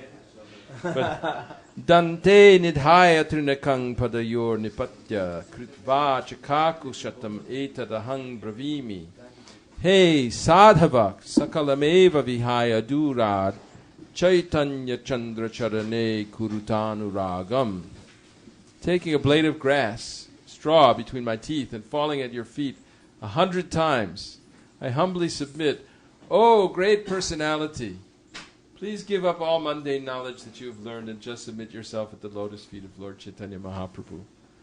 So the point is that, if you're nice to someone, if you're interested in them, you listen to them, you find their good qualities, and you tell them how you appreciate their good qualities,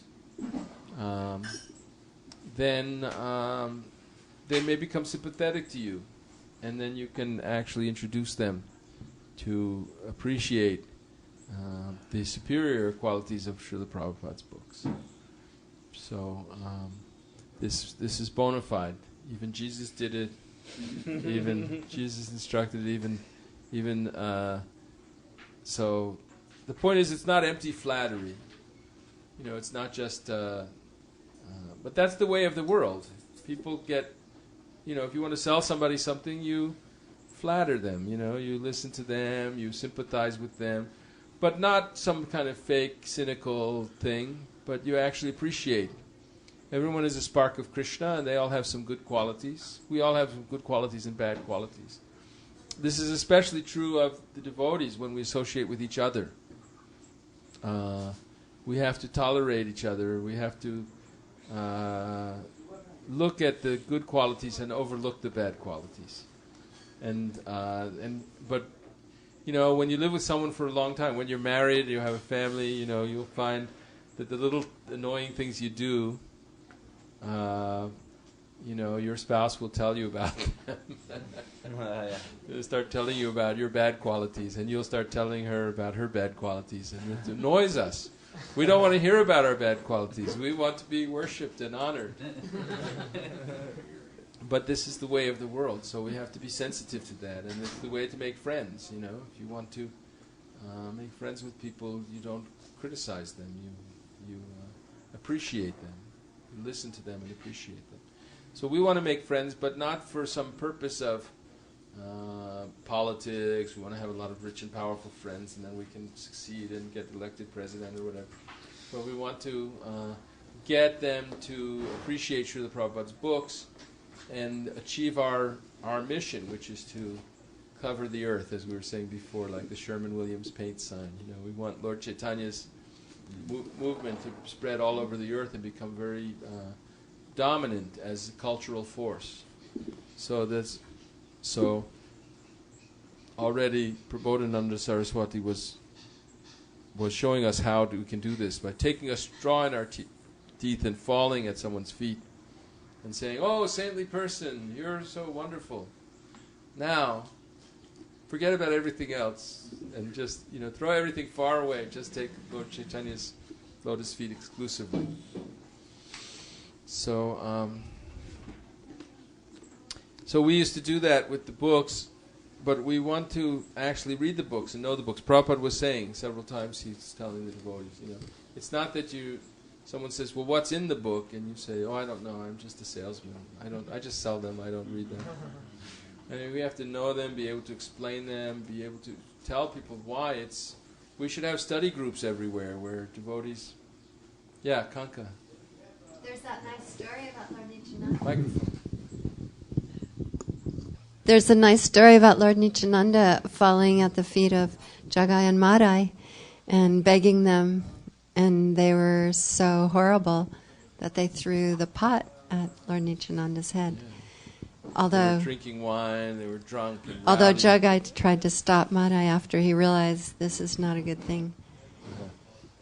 So they had even they had that little good quality that at least one of them said, "Hey, maybe you shouldn't throw a pot at Lord Nityananda."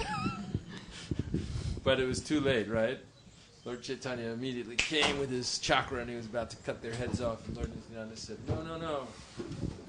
No, in this age you've come to just kill the mentality, the atheistic mentality, but not to kill their bodies. Other ages you come and you kill all the demons, right? Lord Krishna comes, he kills all the demons, he reestablishes the principles of religion, he protects the devotees. But in this age, if he were going to kill the demons, he would have to kill everybody. That's what Lord Nityananda said. Nobody has any good qualities, but they're just little demons. They don't have big horns and pitchforks and everything. They don't have a lot of power. But their mentality is they're all confused. I think it's in the Mahabharata. I never found this verse. I've heard this verse many times, but I asked one devotee, "Well, where is it? Can you give me the Sanskrit?" And I asked a scholarly devotee, and he said he's not aware it's in any of the recensions that he knows of the Mahabharata.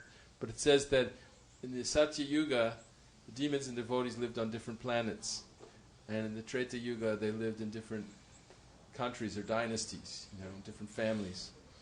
And in the Dwapara Yuga, they live within the same families. But in the Kali Yuga, they live within the same body.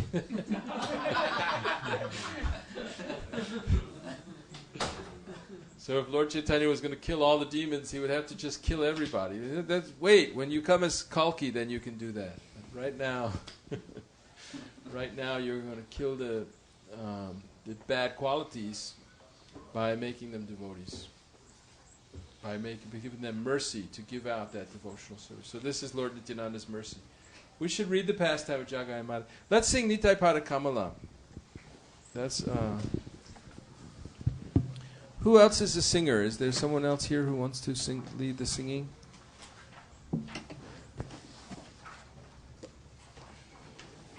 So, index of first lines. 101, page 101.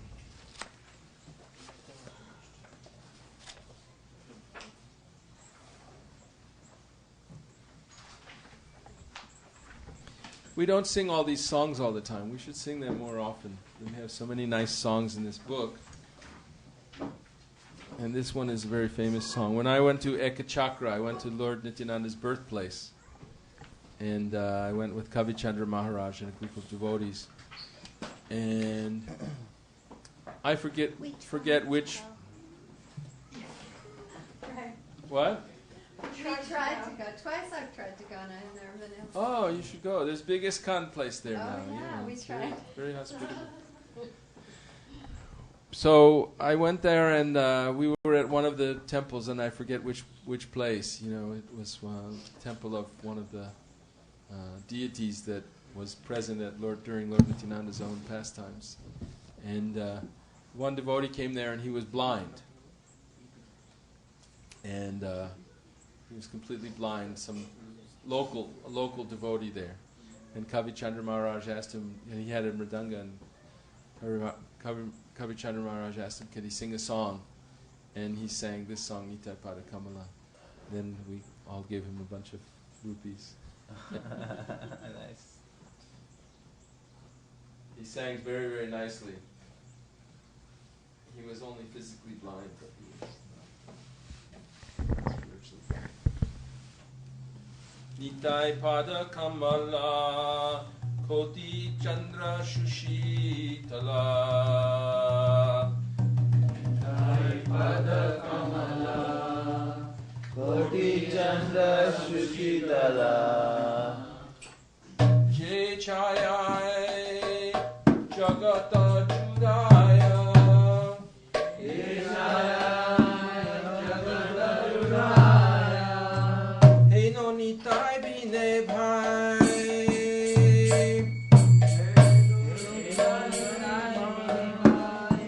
Radha Krishna Paite Nai. Radha Krishna Paite Nai. Dridha Kori Dharo Nitai Pai.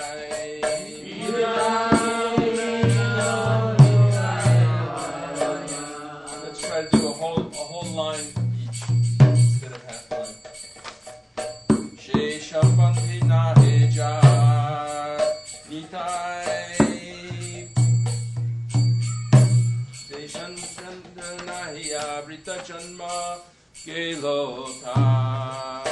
Sorry.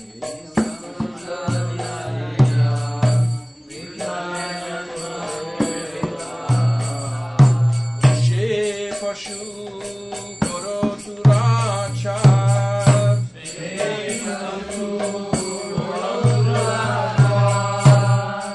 Nitai na bodlilo mukhe, bachilo samsara shuke.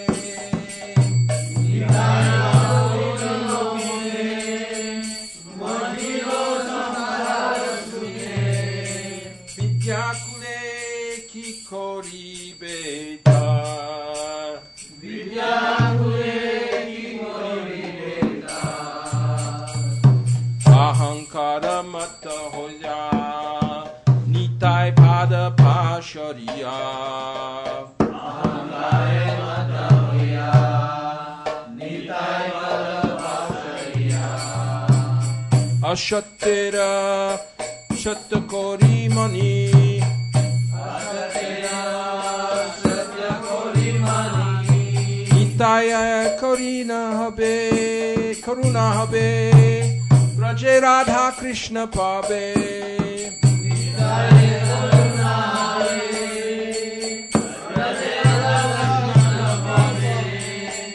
Toro Nitai Charana Dukhani.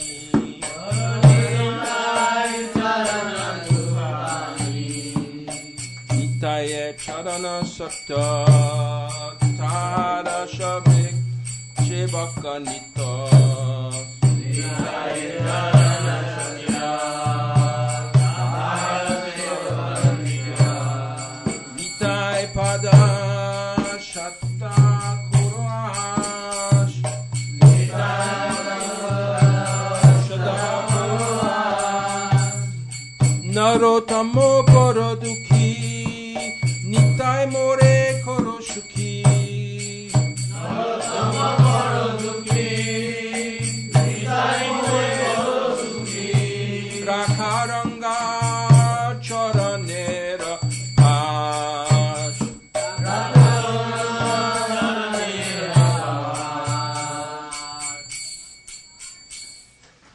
I'm sorry, I'm not a good singer, and I don't know how to do these songs all together like that. But at least we're pronouncing them, trying to sing them. The lotus feet of Lord Nityananda are a shelter where one will get the soothing moonlight, not only of one, but millions of moons. If the world wants to have real peace, it should take shelter of Lord Nityananda. Unless one takes shelter under the shade of the lotus feet of Lord Nityananda, it will be very difficult for him to approach Radha Krishna. If one actually wants to enter into the dancing party of Radha Krishna, he must firmly catch hold of the lotus feet of Lord Nityananda. Kanka, will you read the next verse with the microphone?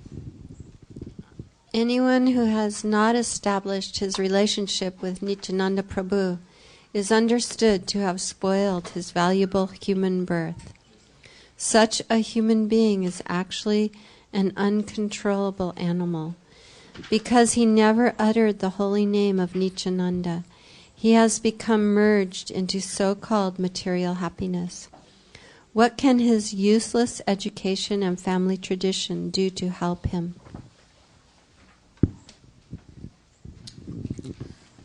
Being maddened after false prestige and identification with the body, one is thinking, oh, what is Nityananda?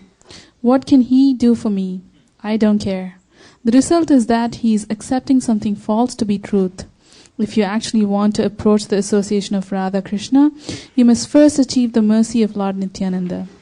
When he is merciful towards you, then you will be able to approach Radha Krishna. Therefore, you should finally grasp the lotus feet of Lord Nityananda.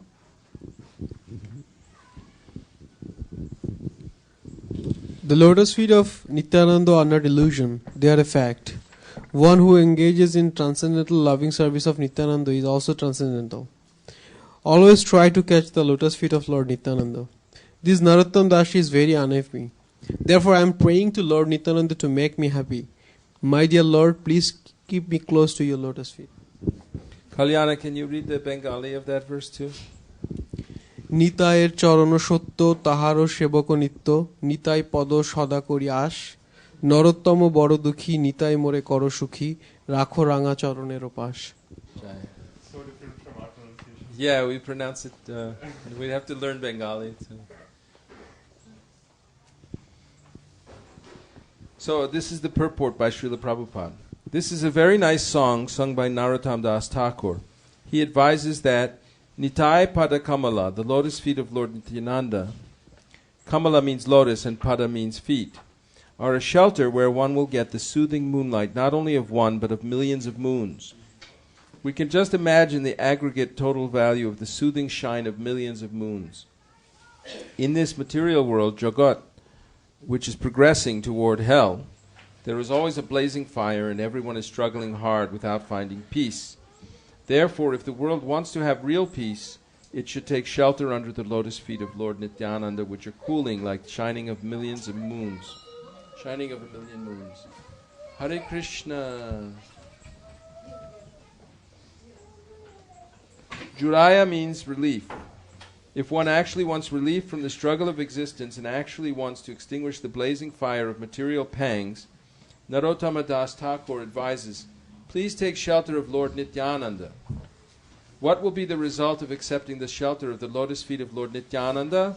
He says, Heno Nitai Bine Bhai, unless one takes shelter under the shade of the lotus feet of Lord Nityananda, Radha Krishna Paite Nai, it will be very difficult for him to approach Radha Krishna.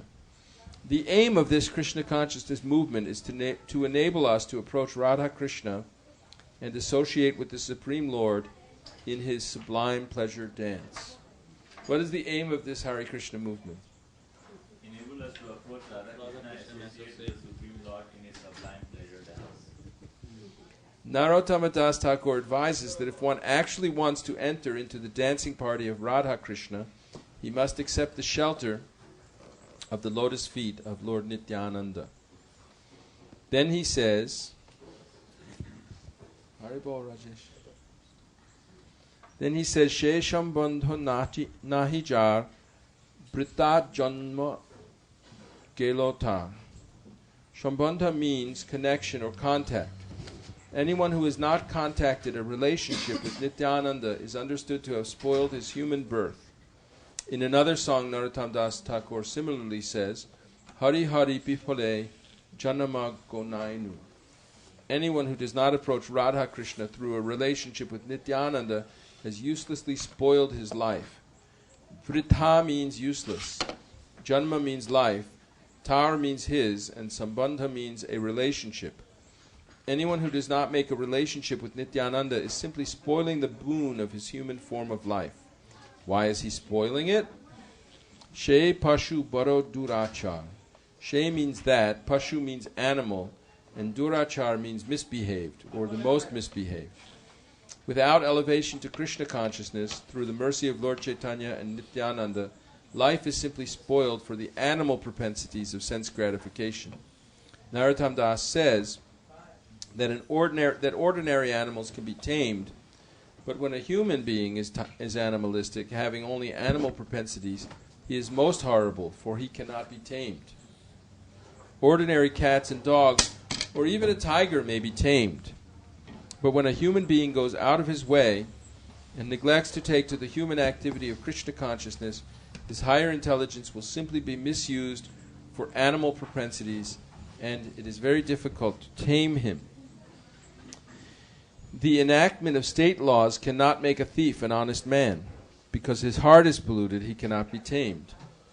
Every man sees that a person who commits criminal offenses is punished by the government. And also in scriptural injunctions, punishment in hell is mentioned. But despite hearing from Scripture and seeing the action of state laws, the demoniac cannot be tamed. What are they doing? Nitai na bolilo mukhe. Since they do not know who Nityananda is, they never say the names of Lord Nityananda and Lord Chaitanya. Mojilo Shangshara Shuke. Mojilo means become absorbed. They become absorbed in so-called material enjoyment, and therefore they go deep down into material existence. Samsara Sukhe, samsara happiness. This is the happiness of like the blazing fire of the cycle of birth and death. What kind of happiness is that? Samsara is what we're always desiring to get salvation from. Vidya kule kikori betar. If one has no connection with Nityananda, if he does not come to Krishna consciousness, his vidya, or so-called academic education, and kula, birth in a high family or great nation, will not protect him. Regardless of whether one is born in a very big family or nation, or has very advanced academic education, at the time of his death, nature's law will act. His work will be finished, and he will get another body according to that work. Why are these human animals acting in this way? Ahankare matta hoya nitai pada pashariya. They have become maddened by a false concept of bodily life, and thus they have forgotten their eternal relationship with Nityananda. When we were driving here this morning, Shubha and I were talking about how we saw, it's very crowded. For Saturday morning, it's very crowded. There's all these cars going. Actually, I'm sorry I was late. I missed the turnoff on the way down here, and we had to turn around and go back. And then there was a lot of traffic. It was Saturday morning. So I said, it must be that everyone is going out to celebrate Lord Nityananda's appearance day. And then Shubha said, actually, even though they don't know it, they have Lord Nityananda in their heart. So they all have a connection with Lord Nityananda. They've just forgotten it. Right? And there was drizzling in the morning, so Nityananda was shouting everywhere. Right. So they're neglecting that relationship. Asatyara sattokori mani. Such forgetful persons accept the illusory energy as factual. Asatyare, what is untrue, satyakori mani. Their opinion is that it's true. So, asatyari refers to that which is not a fact, or in other words, maya. Maya means that which has no existence but is a temporary illusion only. Persons who have contact with Nityananda accept this illusory. Persons who have no contact with Nityananda accept this illusory body as factual. Narottam Das Thakur then says, Nitaya Karunahabe Braje Radha Krishna Pabe. If you actually want to approach the association of Radha Krishna, you must achieve the mercy of Lord Nityananda first. When he is merciful toward you, then you will be able to approach Radha Krishna. Taro Nitai Charana Dukani. Narottam Das advises one that one firmly catch the lotus feet of Lord Nityananda. Dharo, hold on to it. Right? His charana, his feet. Then again he says, Nitayer charana satto. One should not misunderstand and think that he has caught hold of Maya. As he has caught hold of Maya, similarly the lotus feet of Lord Nityananda may also be something like that, Maya or illusion. Therefore Narottam Das confirms, Nitayer charana satya. The lotus feet of Nityananda are not illusion, they are fact. Tahara shebaka nitto. And one who engages in the transcendental loving service of Nityananda is also transcendental.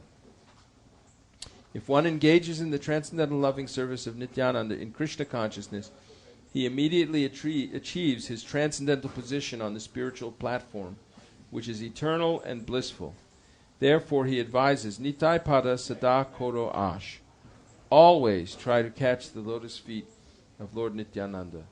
Narottama Borodukhi. Narottama Das Thakur, the Acharya, is taking the position that he is very unhappy. Actually, he is representing ourselves. He says, my dear Lord, I'm very unhappy. Nitai more koro shuki. Therefore, I'm praying to Lord Nityananda to make me happy.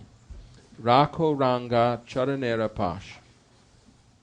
Please keep me in a corner of your lotus feet. So, Ranga means reddish, right? Like his lotus feet, like Krishna's lotus feet are pink on the bottom, red on the bottom. So he's saying your red feet, like that. Hare Krishna. So, I'm going to look for some other pastimes of Lord Nityananda. You know, we were reading about this pastime of Lord Nityananda and how he delivered Krishnadas Kaviraj Goswami. But actually the beginning of this chapter, the glories of Lord Nitya Balaram, tell us about the truth of Lord Nityananda's personality, who he really is. We won't understand the pastimes if we just think that he's some saintly person that appeared and had these wonderful pastimes. We won't really understand them unless we understand the tattva, who he is. Yes, Kanka. On that note, the inhabitants of, where was he born? Ekachakra. The inhabitants of Ekachakra were always amazed that Lord Nityananda knew the pastimes of Krishna and Balaram so well, and he would constantly have his friends enact these pastimes. And he also did pastimes of Lord Ramachandra, but his family and friends never knew how he could be so knowledgeable because they didn't know. So that's an indication that he was not an ordinary person. Right, you have a little child and he's teaching you all these things. You say, where did you learn this? I didn't teach you. You're teaching me. You know, they would all put on dramas. Yes? We're ready for Abhishek whenever you are. We're ready for the Abhishek. Okay. Do we have any kirtan leaders here today that want to sing, lead the singing for the Abhishek? Damodar can help. I can sing some kirtan. Okay, let's let Damodar Vangshidhari sing this kirtan. But let me just read just this first verse from the chapter. Vande Nantat Utaishwaryam Sri Nityanandam Ishwaram Yasye Chaya Tat Swarupam Agyenapi Nirupyate. Let me offer my obeisances to Lord Sri Nityananda, the Supreme Personality of Godhead, whose opulence is wonderful and unlimited. By his will, even a fool can understand his identity. So it's only by Lord Nityananda's will that we can understand him. If we don't get his grace, we won't be able to understand him. Okay, so let's have a kirtan now.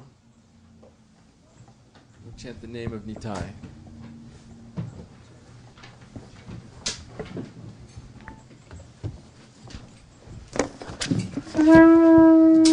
We can put away the seats and books.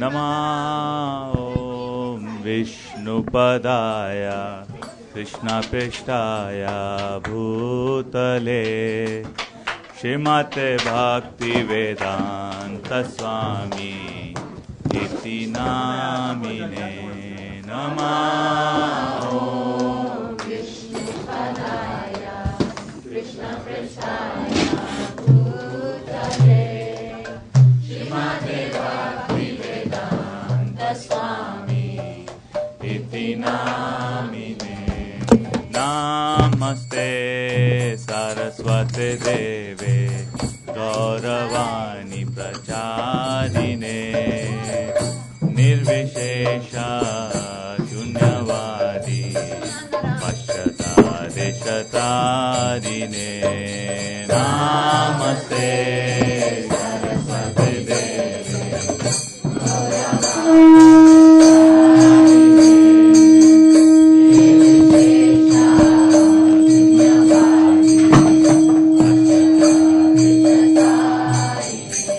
Jai Shri Krishna Chaitanya Prabhu Nityananda Shri Advaita Gadadhara Gaur Bhakta Vrinda Jai Shri Krishna Chaitanya Prabhu Nityananda Shri Advaita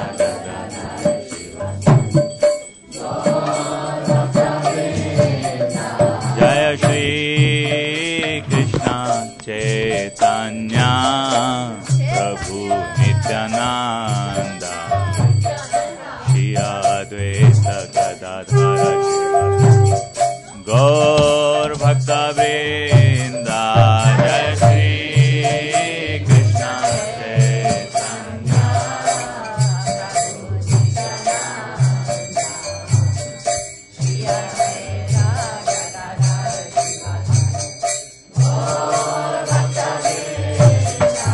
Jaya Shri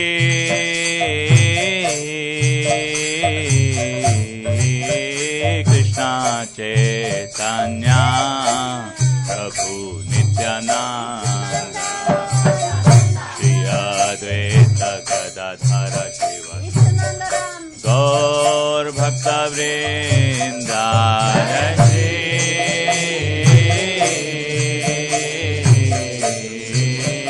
Krishna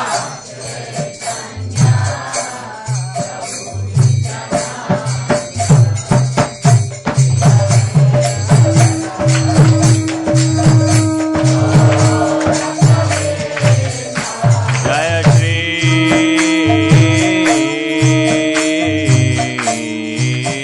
Krishna Chaitanya Prabhu Nityananda Shri Advaita Gadadhara Gaur Bhakta Vrinda Jai Shri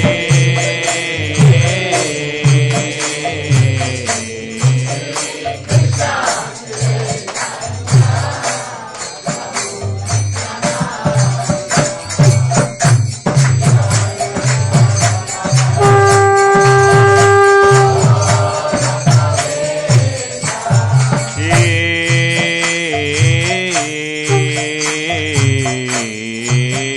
Krishna Chaitanya Prabhu Nityananda Shri Advaita Gadadhara Gaur Bhakta Vrinda Jai Shri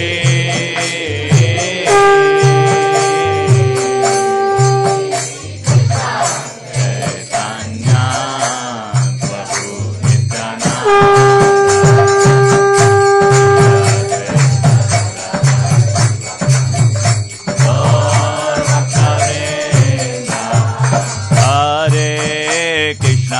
Hare Krishna, Krishna Krishna Hare Hare, Hare Rama, Rama Rama Hare Hare, Hare Krishna, Krishna Krishna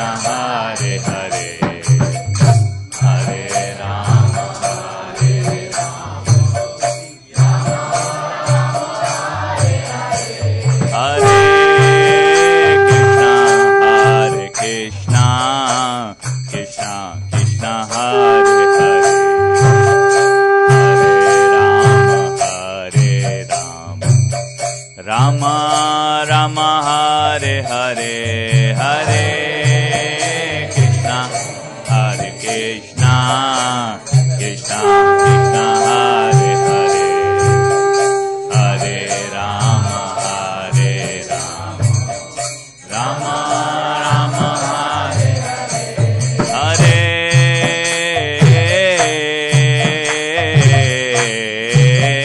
Krishna Hare Krishna Krishna Krishna Hare Hare Hare Rama Hare Rama Rama Rama Hare Hare Hare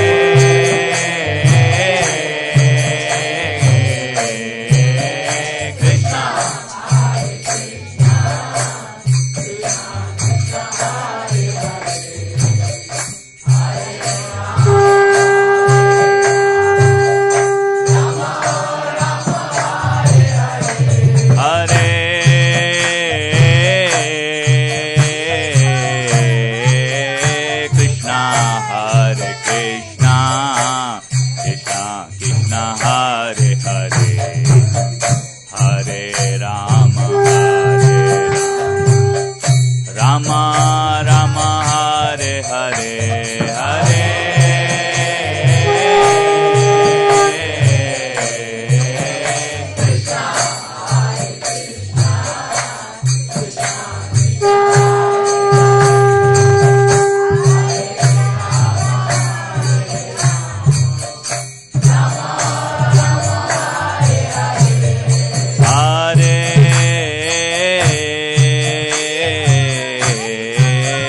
Krishna Hare Krishna Krishna Krishna Hare Hare Hare Rama Hare Rama Rama Rama Hare Hare Hare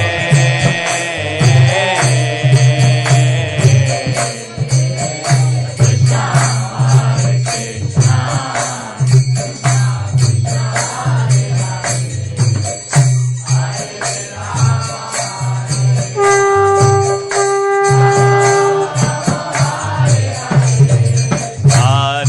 Hare Krishna Hare Krishna Krishna Krishna Hare Hare Hare Rama Hare Rama Rama Rama Hare Hare Hare Krishna Hare Krishna Krishna Krishna Hare Hare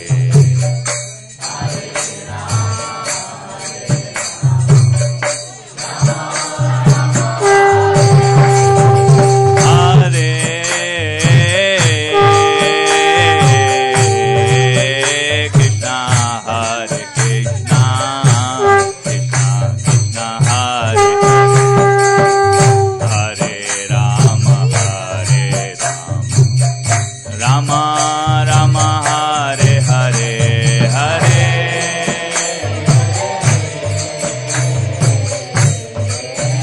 Krishna Hare Krishna Krishna Hare Hare Hare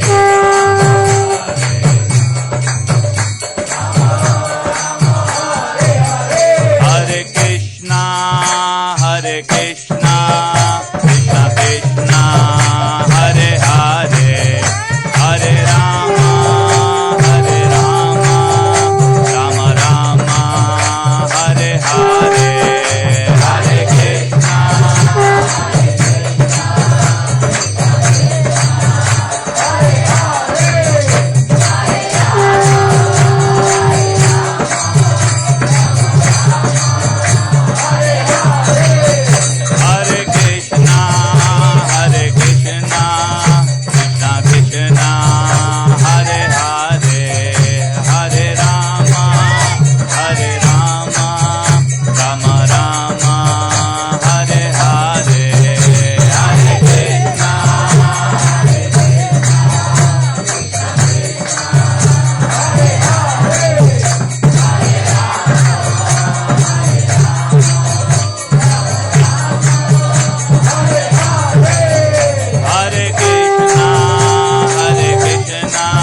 Hare